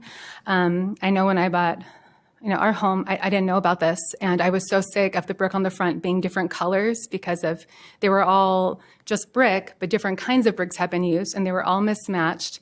I literally bought like 3 different kinds of sample leftover paints at Lowe's and mixed them up and just painted the whole front one solid color, just so that it would be one color. And because that's all I could afford. And I was so tired of seeing all the different colors of brick. And I knew that would just have to do until we could afford a loan or something in order to make the whole exterior the same color. Because we haven't been able to afford to paint the whole exterior, I wouldn't have to remove an entire house's worth, but I would hate to have to make a decision between taking out a loan for that and starting to save for my 15-year-old's college. Like, that's where some of us are at. This code definitely needs to be amended. Just being practical, if you used photos to look at my home and know if it had been painted in the past, you would not be able to tell, because places where it had been painted were reds and oranges, and they painted the grout lines too. So a picture from the street would not give you an accurate, I just kind of announced that my home has been painted, but without me saying that, you would not be able to just tell. So those 25, the numbers, I don't really trust them. I think it's the best we can do, but I don't think it's completely accurate.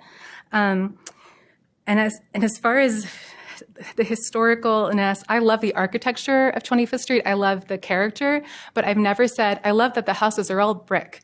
Like that's not the first thing in my mind, because they're not all brick. There's stucco, there's wood. And if we're talking about fairness, I don't think it's fair that homes that are stucco or homes that have wood, they can paint their houses all sorts of pretty bright colors and do fun things. But the brick houses just have to stay the same.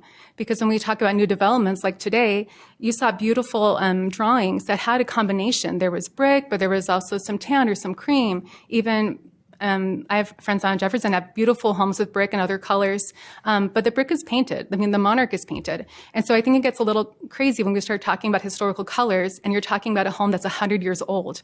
I'm trying to find historical colors for the interior of my home right now. And every single color of the rainbow has been historical at some point. So if people really want to get the tax credits, if their home can in some way, my home couldn't. So I don't like not being able to do certain things when I can't even benefit from the tax credits because of other things that have already been done to the home. If a homeowner, on our block, we have 6 home owner occupants out of 13 buildings. There's less than half of us. And if someone on our block actually cares about painting the outside of their home a color that maybe there's a palette that's approved or something that fits in with the neighborhood, but if they want to do that, I would say, awesome, you do it. Because to me, that's the American dream. Ogden is still untamed, and we should be able to take care of our homes in an appropriate way that will reflect that we care about our neighborhood. Thanks. Thank you.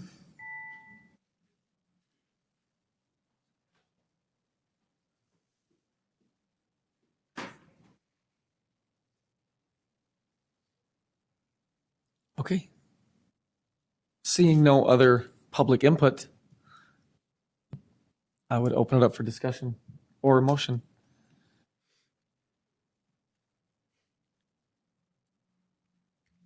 It's interesting that we need to come up with as Miss Bennett mentioned, is that we need to find a program where we can benefit and help the individuals. I think that's the idea. Maybe, I don't know whether we can grandfather the ones that are already painted in or what the process is, or whether the help loan can help out these individuals. Of course, we go back to the ones who have taken the paint off, and they'll say, "Well, why didn't I receive that?" And you know, it's a real touchy. It's a challenge to try to figure that out. But if we can come up with an idea of helping the individuals, I think that would be a benefit too. There's minds greater than mine that are. No, I like that idea too. I mean, help people out with it. I guess I'm just leaning toward going with the Planning Commission's recommendations around, denying this petition, but then allowing in special circumstances for people to be able to paint if they'd like. And then the things that Greg recommended, looking at the policy, etc. That's where I'm at. Chair Blair, I think that, my feelings about the ordinance are pretty clear to me. It's the thing that's difficult is dealing with the situations that the petitioner finds himself in. And I think what I heard Greg say is that they would delay any fines until they come up with some kind of a way to figure out a remedy. And I guess my comment about that was that the remedy, like this petitioner, he's done everything that they've asked, and he's probably gone. He's done what is required to finally get some kind of a waiver, I guess, to where he could maybe paint it back to the color of the brick and call it good. But I don't want that to be the easy solution for everybody else that has the same issue. And I think that's kind of what he was saying. Maybe he could clarify that, but I think that's what he was saying. Thank you.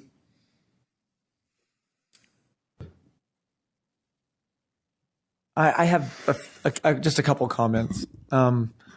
It's hard to argue with reason, and I totally understand, Councilmember Chaburka, your reasoning, and it's very reasonable, and it sounds prudent. And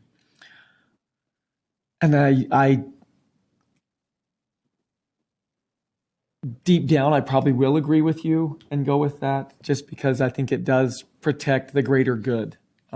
There's been times throughout my time here that you think about, in a perfect scenario, everyone would take care of their homes and do whatever they could to make them the best possible home for them or for whatever. But we don't always deal in best case scenarios. And sometimes we have to, worst case scenarios are a very real possibility. And I understand that, which makes this very, very difficult. So as much as I want to agree with Miss Barnett about, I mean, it's wonderful to be able to do something to your home and make it better for you and for your neighbors. But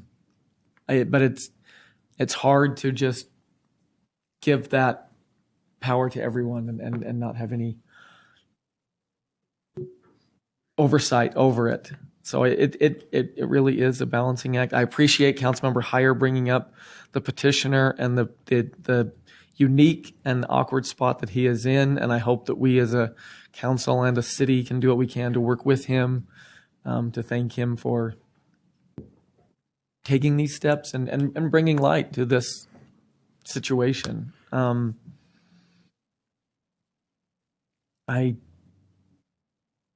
I've contacted numerous people throughout in the historic district that are very passionate about this, and I mean, it was not even a discussion. It was an emphatic no, and I take that. I respect that, but I do believe that this is a tough one because there are unique and very good circumstances where maybe something like this would benefit not only these homeowners but also a neighborhood. So, Jared, can I make just a comment? I like the outcome of what the Planning Commission's recommending. I really don't like the outcome of how this has all gone for the petitioner either. Sometimes with public policy, for me, there's just nothing worse than being a bureaucrat. It's just sometimes like our humanity gets lost in public policy. It just sort of sucks, and I don't think it's our place to offer a waiver or anything like that, or grandfather, whatever. That's not really our place. But I would really hope that there's some discretion on the administrative side that can help the petitioner get through a good faith situation. That, and I know the people on the administrative side are good people with good hearts. I think that I have a lot of faith that they can find a way through that for the petitioner, so that we can make a public policy decision that helps the person that's most affected. I mean, just hearing about what you've gone through sounds like hell enough. I didn't have it before this meeting either, but here we are, right? So I'm inclined to support the Planning Commission's recommendation and to ask kindly and professionally and politely for the administration to exercise the discretion that I think that their hearts already have inside.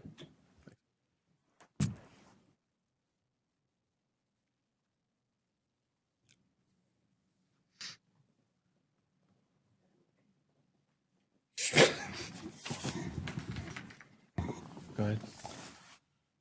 I have a burning question I don't want to ask. Let it burn. Go ahead.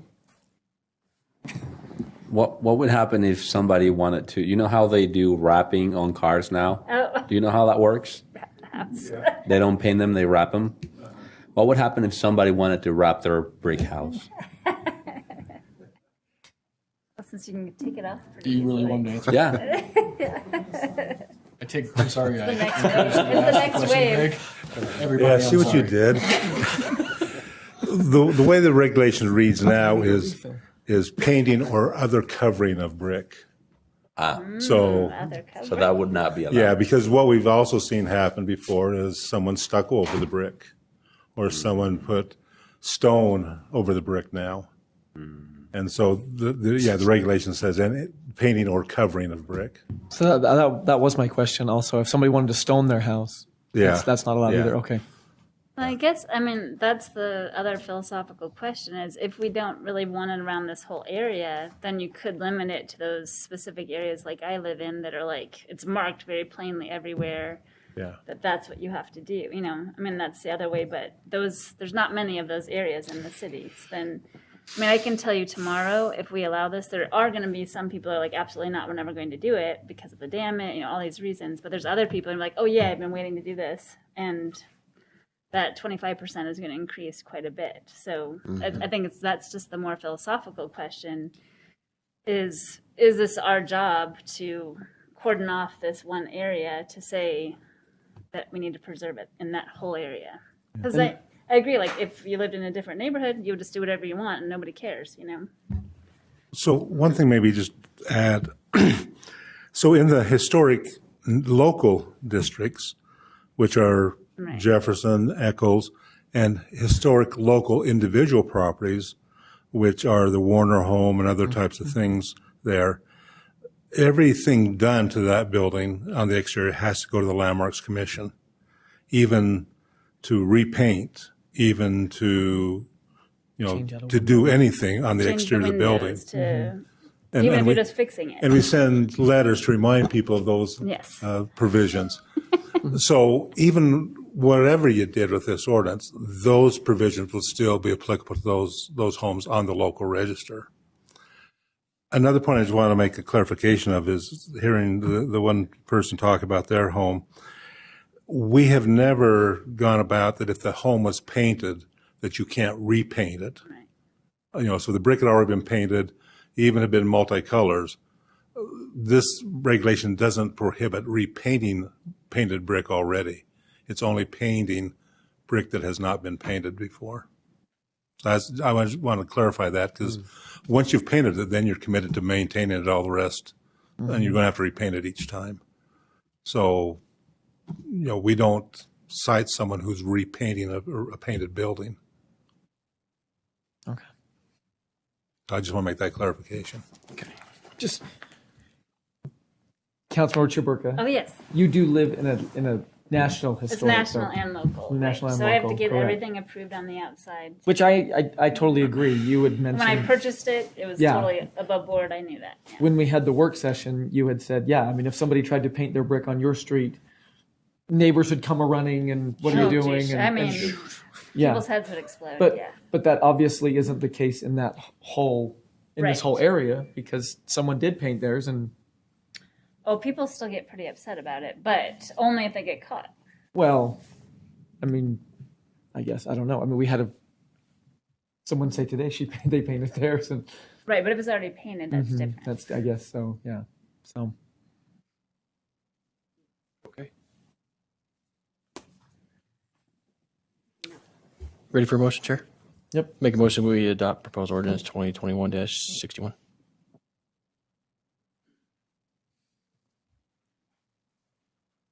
Is that the revision? I just want to make sure because there's so much in that. What? That's the only ordinance Yeah, for all of them. It's all there. If you adopt it, it will allow the.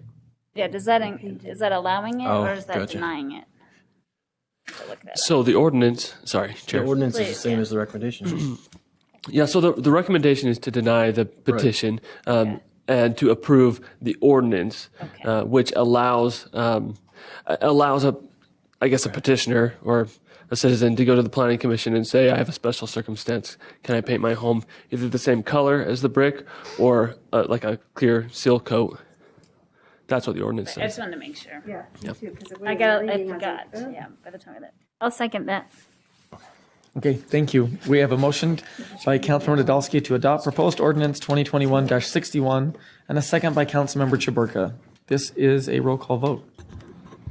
Councilmember Heyer, Aye. Councilmember Lopez, Aye. Councilmember Nadolski, Aye. Councilmember Stevens, Aye. Councilmember Chiburka, Aye. Vice Chair White, Aye. Chair Blair. Aye. But I do hope that we work with the petitioner. Yes. Yes, agreed. I think that's going Yeah. to happen right now. So thanks.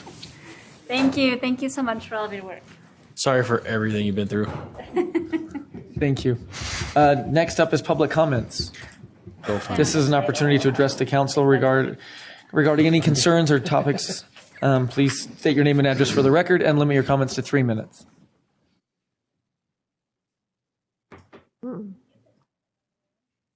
We have one hand raised online. We'll go ahead and start with James, who's joining us online. Go ahead, James. Thank you. Can you hear me? Yes. Thank you. I appreciate the time. I'm representing a lot of neighbors that live in my neighborhood. I live on 28th Street, east of Harrison.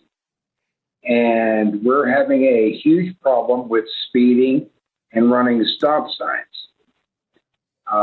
This is probably 90% of my neighbors on 28th and 29th. There's no stop sign from Buchanan, the top of 29th, all the way through to Tyler. There are two different speed zones on Mall, which is the east end of 28th, which I don't understand why we have one street with two different names, but we have two different speed limits. We cannot get any law enforcement to slow the speeding. It's a 25-mile-an-hour area. I've lived here for 25 years, and it gets worse every day. And the excuse that we get is Ogden does not have more than 7 traffic police. Well, we have crimes up here too, and we don't get patrol. We've videoed people running stop signs. It just is out of control. So I would like to have the council refer to a comment that I sent to Mr. Garside with suggestions of our policing. We don't have enough. We know that. We need crosswalks painted, not bike paths. I can hardly walk up 28, much less. I've never seen anybody bicycle up there. And it's just become a parking lot. It's more dangerous now than it was before. 29th's the same way. So whoever decided to direct bicyclers up the steepest hills on the East Bench was not thinking. And coming down that hill, we've had more people slide into the curb or jump up on my parkway and break trees. And it's out of control, and we'd like some help. And if that means possibly referring to the comments I've made on behalf of my neighbors, maybe we need to unify our police with North and South Ogden. If we don't have the funds for the policing, we need to find a way to get it done and to take care of our police. We want them funded, not underfunded. So I appreciate your time, and I hope you look into this. This might not be the venue for it, but I thought I'd give it a try, and I appreciate your time. Thank you, James. Just could you state your name, your full name, and your address for the record? I'm sorry. James Hutchison. I live at 1448 28th Street. Great. Thank you. Okay. Next up, we have Daniel Matthews. Go ahead, Daniel. Time is yours. Thank you very much, Chair Blair. I would just like to take some time to acknowledge that on this date, 76 years ago, Joe McQueen blessed Ogden with his presence. Sadly, 2 years ago, exactly on this date, Ogden lost Joe McQueen. And I just think it would be, it's kind of ironic that you guys are honoring Far's Ice Cream tonight, because that was one of his favorites. And I don't know how we could do this, but to make Spumoni ice cream the official flavor of Ogden would be something I think that would be pretty cool. But more practically, in honor of Joe's spirit, one of my favorite quotes of his is, "Be selfless instead of selfish. Doing for others might sound like it's a burden, but it's actually a gift. And in every moment, there's a gift if you are open to it." And I think we can all carry that spirit with Joe, to kind of honor what he's done for the city of Ogden. I would also like to extend my thanks and appreciation to the council members who have reached out, participated, been active in the conversation about the Marshall White Center. I know that's an important conversation that a lot of the community would like to have. I'd like to thank Councilwoman Gilberta for speaking at the last event, the conversation that we had on Saturday, and in attendance. I really want to thank Council members Nadolski, Gonzalez, Lopez, Marcia White, Councilmember Stevens. Thank you guys for attending that. Also, thank you, Mr. Johnson. I know that wasn't easy to be up there kind of fielding all those hot questions, but we appreciate it. And we also want to say that, it's real obvious from listening to the meetings earlier, Ogden is spending a lot of money and in some very good directions. As somebody who lives adjacent to the Capitol development, I'm looking forward to that. And we've heard discussions of how we can open up some roads to funding the Marshall White Center in its current location. So I'm really, really happy to hear that. But I'd like to say it's real obvious that Ogden likes to spend money. I'd like it to be really obvious to everybody what those priorities on spending that money is.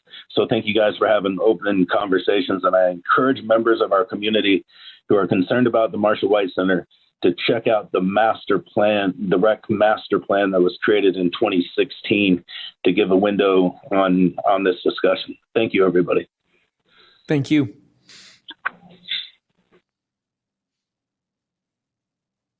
Okay, next up we have Heath Sato. Go ahead, Heath.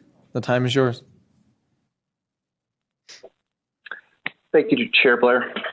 Heath Sato, Ogden resident. There are a few issues I'd like to discuss tonight. Today at the council work session, the community development director of Ward Ogden mentioned that when the city purchases homes to refurbish, the city works with a realtor.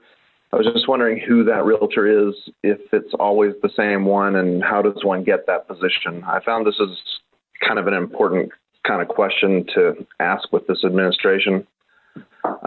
Secondly, some people moved very quickly on discussing restricting silent protests in council chambers, and I wish there had been as much priority given to the Marshall White Center when it was first obvious something needed to happen. We'd have broken ground on that project by now. As Daniel mentioned, it's a question of priorities here. Executive Director Janine Eller-Smith mentioned that a couple council members had complained about the silent protest signs during council meetings. I believe it would be helpful if those council members would please identify themselves verbally tonight. I think it's important for this sort of thing to be on the public record. That's a pretty serious issue in my mind. Thanks. One last note, Mayor Caldwell, thanks for showing up to something.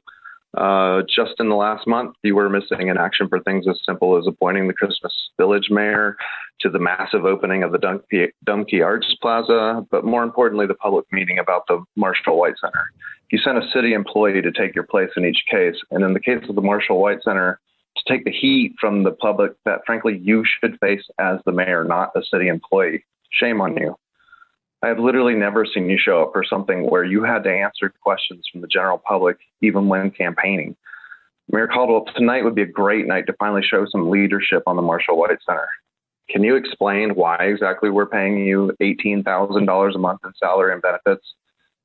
You don't show up to anything. You don't answer the phone. You don't respond to emails. It's an open secret that you've decided this is your last term, and you seem to have a serious case of what high schools call senioritis. If any other employee of the city disappeared for as long as you do, they'd be out looking for a job. I genuinely think it's great that you enjoy driving your daughter around, but it's not acceptable that it should interfere with doing your job so often. You're literally not even phoning it in. We have no leadership. Ogden is like a ship at sea with nobody at the helm. We have real issues that we need real leadership on.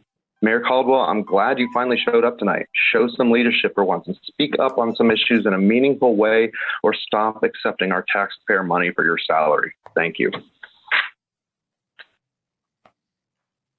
Okay. Next up, we have Angel Castillo. Go ahead, Angel.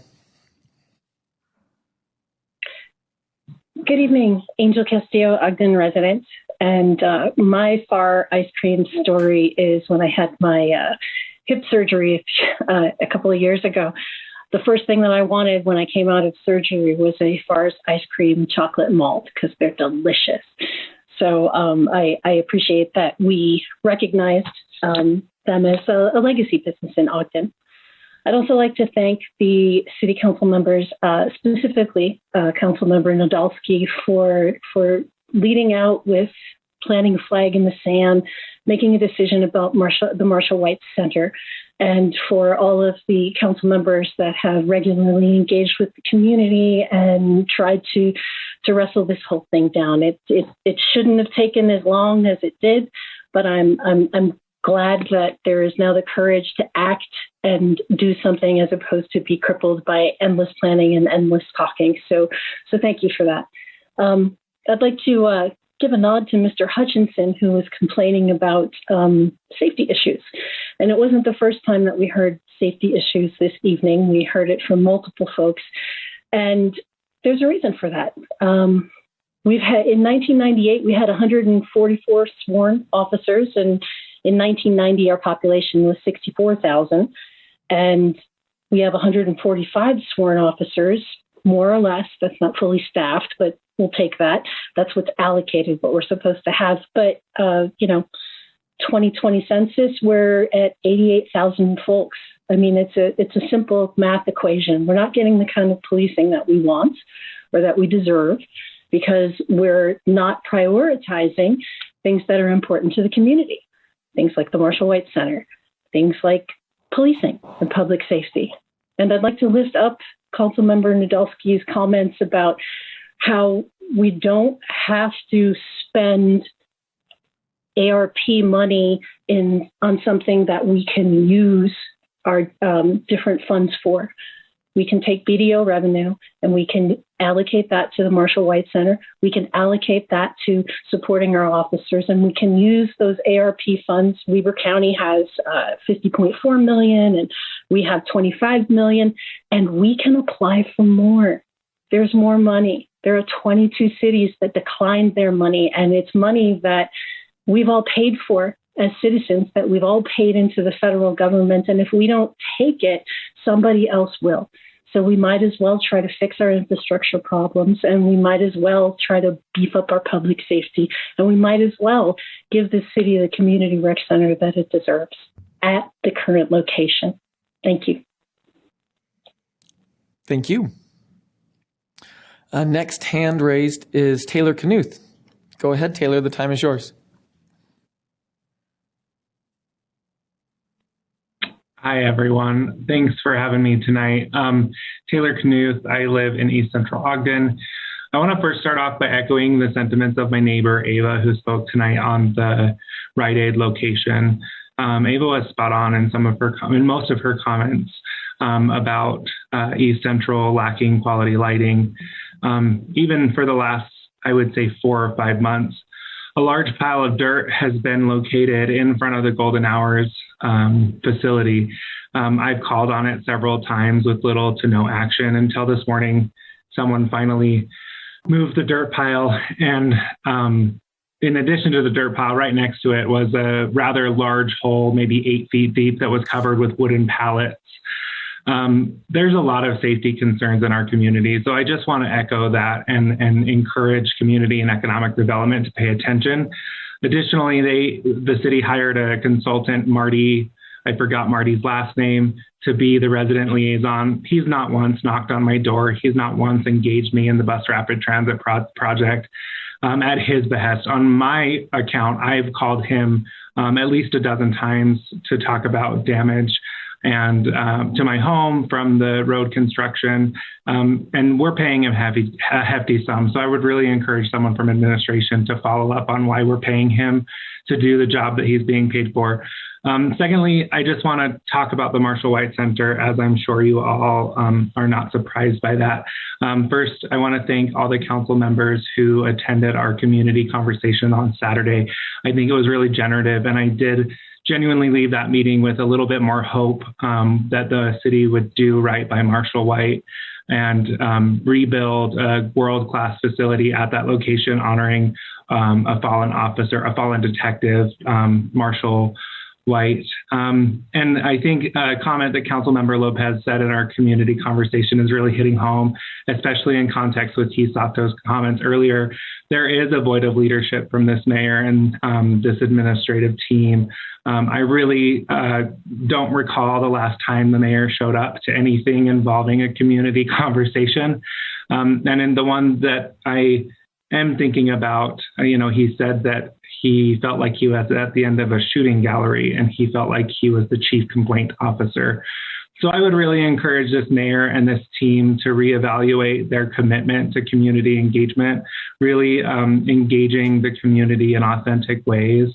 And I guess I'll close with just a big thank you to Councilmember Choburka for serving on our panel.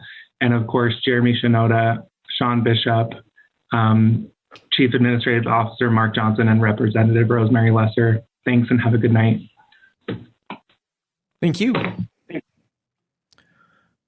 Next, we have Alicia Washington. We are ready. Okay, go ahead, Alicia. The time is yours. Hello. Hello. Thank you. I appreciate that.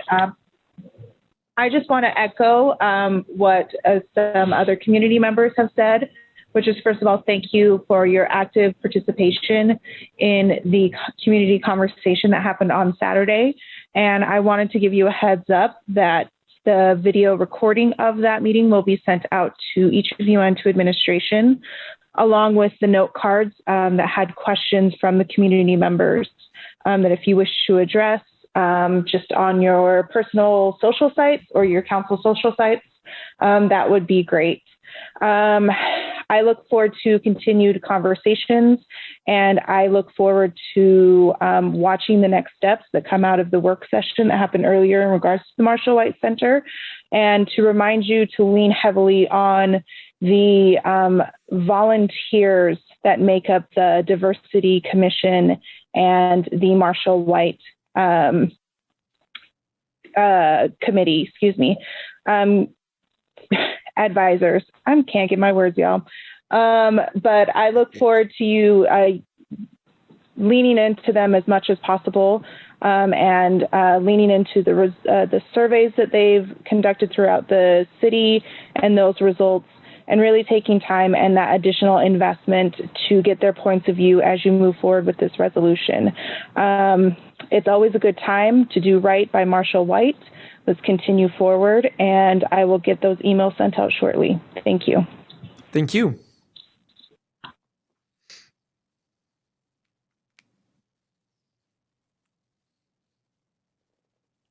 Seeing no other public comment, we will. Sorry. Yes, go ahead. Eva Barnett from 751 25th Street. I just had a couple requests to help with communication.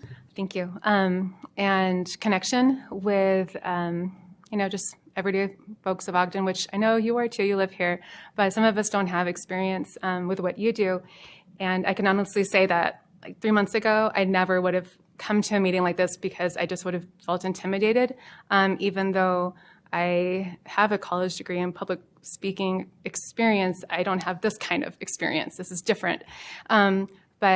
But it's fascinating to me as I'm learning more about it. And to help with that, I have neighbors who I love who have questions. And even just this week, a neighbor who used to not have a home, the park used to be his home, asked me, do you know what's going on with the tracks or when that's going to be done or what's going on with that, with the timeline? And I don't know, so I didn't have an answer, but it just made me think. We get notes on our door because of the awesome construction that the water will be shut off or that our cars need to be moved by the next morning. We get all sorts of flyers on our doors, and it would be really great to have some flyers giving updates about what other like more positive things are happening and not just the harder kind of like, man, we didn't get the kids' shower today, like negative reminders. I think it would do a lot for the neighbors who aren't comfortable on the internet. I have another good friend who she will not get online, but she'll read a note on her door.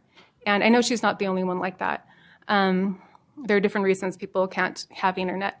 So especially with our demographics, other ways to communicate and have that transparency, I just think it's really important. And I know that you want us to know what's going on. So just some simple things like that could go a long way. I was just searching things, and I was on Sydney, Australia's city website, and they had this really cool part at the bottom that says shape your city, and then it shows the progress on a few different things, like proposed works and maintenance upgrading the lighting at Hyde Park. You click on it, and then it talks about how it's open for feedback, how you can comment, why they're doing what they're doing, what the upgrade will do, how we can give feedback. There's an online form, there's an email, there's some specific numbers you can call. And I just thought it was a really good example how I know we have ways to connect, but I don't know that they're all right there on the homepage so clearly, like this is what's happening and this is exactly where you can find out. Because my neighbors have also asked about Lester Park, like what's the progress there? And there's some things where I know you're doing a ton of work, and I think you should get some credit for what's in the works and what's happening. And it would help us have greater faith and trust and calm down a little bit, and also make it easier for us to offer comments and insight that might actually, might be really helpful, whether it's just a phone number where we can leave a voicemail. Like if there was a number where we knew we wouldn't talk to anybody, that might actually help people that they can, and we could filter what you get at, right? But just being able to share it without having such a formal setting. Okay, thank you. Thank you.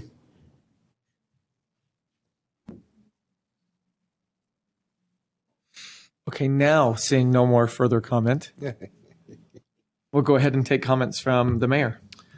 Sure, just a couple of quick things. I want to thank the Public Works group for everything that they did putting together the Christmas Village. It was an amazing day out. It was 20 deep, and I think people are desperate to get out and to celebrate some of that, and I'd be remiss to not thank them for the thousands of hours that goes into putting that together. They did a phenomenal job, and so did our special events team. And it's always a pleasure to walk out in December and see all the parents and their kids and everybody else having such a good time down there. So I want to thank them for that. And then it's Pearl Harbor's 80th anniversary today, and I've watched a bunch of news programs and read a number of other things, and I'd certainly like to thank the Greatest Generation for doing what they did and making the sacrifices that they made today. So I'll leave it at that. I won't address some of the other things, but I'll just leave it at that. We really do appreciate all those that have been willing to serve. So thank you. Thank you. Comments from council members? Well, I guess I'll start. I want to let Ken Ritchie know we don't have ice cream every week coming here. So, in fact, that may be good for our rules and norms, that if we have a hot topic, maybe we ought to serve ice cream and at the beginning. But I just want to let him know we don't have that. And it was nice to have the FARS Corporation in today and to remind us that great things come from Ogden. A lot of industry, if you go throughout the world, a lot of the companies that are flourishing now actually had their start in Ogden. So I want to piggyback on what the mayor said about Christmas Village. That was a great event. The weather was just great. We didn't have to really bundle up, but the electric light parade, I think, was the largest that they've ever had. It was just an exciting moment. The program was wonderful, and then the fireworks. But it set off the time in our holiday season to say now is the time to prepare for the holidays. And one last comment would be to shop in Ogden. If we're going to do any shopping, we ought to take that opportunity. I want to thank Ms. Barnett for mentioning communications. I think that's an element by which everything needs to be communicated. And I appreciate your comments of not only using flyers, but also maybe website and getting the information out. And I'm not counting down, but I have 1 down and 2 to go. So I appreciate all that has happened this evening. Thank you. Thanks so much for your participation tonight, Ava, and everyone on the calls and in the meeting as well. I just wanted to say that I just appreciate all of you for your support of the Dumpke Arts Plaza. I haven't had a chance really to talk with you all about it because I have to recuse myself from all the conversations. But what a wonderful accomplishment and investment we've made in Ogden. And just, I think it's a great example also of a partnership in the community that wasn't always easy. I kind of saw it from the other side, but that there's a lot of things you have to work through when you're doing partnership work. But in the end, the result is so much better. And I think that that's a great example of what we can do with the Marshall White project as well. As sometimes, different voices included make things, well, most of the time, all the different voices included make the project a lot better.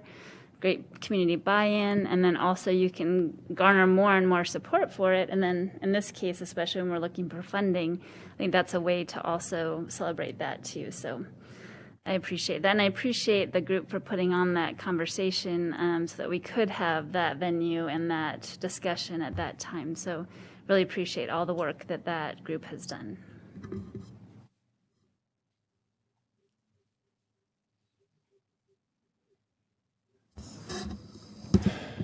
I don't know how to say what I'm about to say, so I'll just give it a shot. But we're in a time where we've just got more frustration than I've seen in a long time here in this community, in this city. And I'd be lying if I didn't say I shared it. So I do. I'm really frustrated too.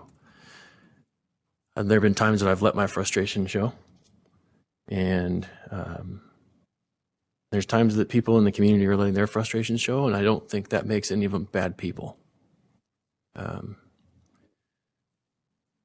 think there are times where we are the cause of the frustration, and I think that we match that frustration with our own frustration too often. And when I say we, I'm including me. This is me too. I'm not pointing fingers. I own it too. But we're going to have to get to a point where we come together. Disagreements or not, we're going to have to agree at some point on something, or this community is going to explode. It's just, we're at that point where people are using all of their strength to hold it back, hold it in. And you know what? It continues to come out because the frustration exceeds the strength to hold it in. And we can't let this community get to that point. That's not what has brought us to this point, and it cannot be what is beyond tonight. It just can't be. So I really hope that we're headed in a positive direction, that is truly collaborative and communicative. It may not be perfect for what each of us want, but we've got to get to a point for what this community can collectively support and buy in on for this Marshall White Community Center. Because it's a community center. It is a recreation center, and you cannot have a successful community and recreation center unless you've got a community that comes together on behalf of those things. We cannot be a divided community going into something like that, or it will not work. Part of what we all have to do is to not come into this venue and share our hate for one another. We've got, all of us, to lead with love. And if we can't do that, we cannot successfully have a community center. So please, I'm saying this to remind myself, and I'm saying this to beg of all of us in the community and in this room. Lead with love. Regardless of our disagreements and our opinions of one another, love one another, please, first and foremost. It's possible in politics. And if it's possible anywhere in politics, it's possible in Ogden. So let's do it. Thanks.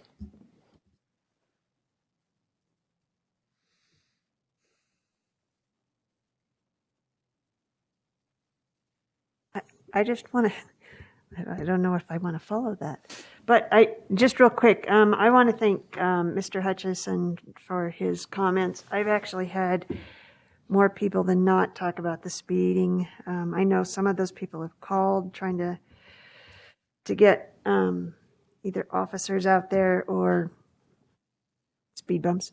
I'm just kidding. For 8 years, I've said speed bumps. 8 years, I have said speed bumps. But I would agree that it is and counterintuitive. It's actually going uphill, not downhill on those two streets. So I know it's the neighbors. I know it's that, and I'm probably guilty as all.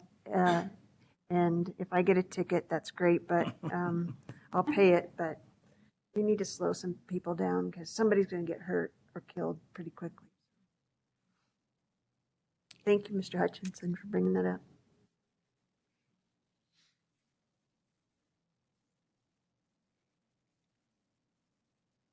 Being sour out of ice cream, I thought I would share just a smidgen of better news. The administration has asked to pull the Special Redevelopment Agency closed executive session. So after we adjourn this meeting, there's no other meeting tonight. So The ice cream must have helped, huh? yeah, the ice. Well, when we're out, right? So Motion to adjourn? Second. Oh, give thank it to you. him. Yeah. He only has two more. So. Yeah, give it to him. Give it to him. Thank you. We have a motion by Vice Chair White to adjourn and a second by Councilmember Stevens. This is a voice vote. All in favor? Aye. Any opposed?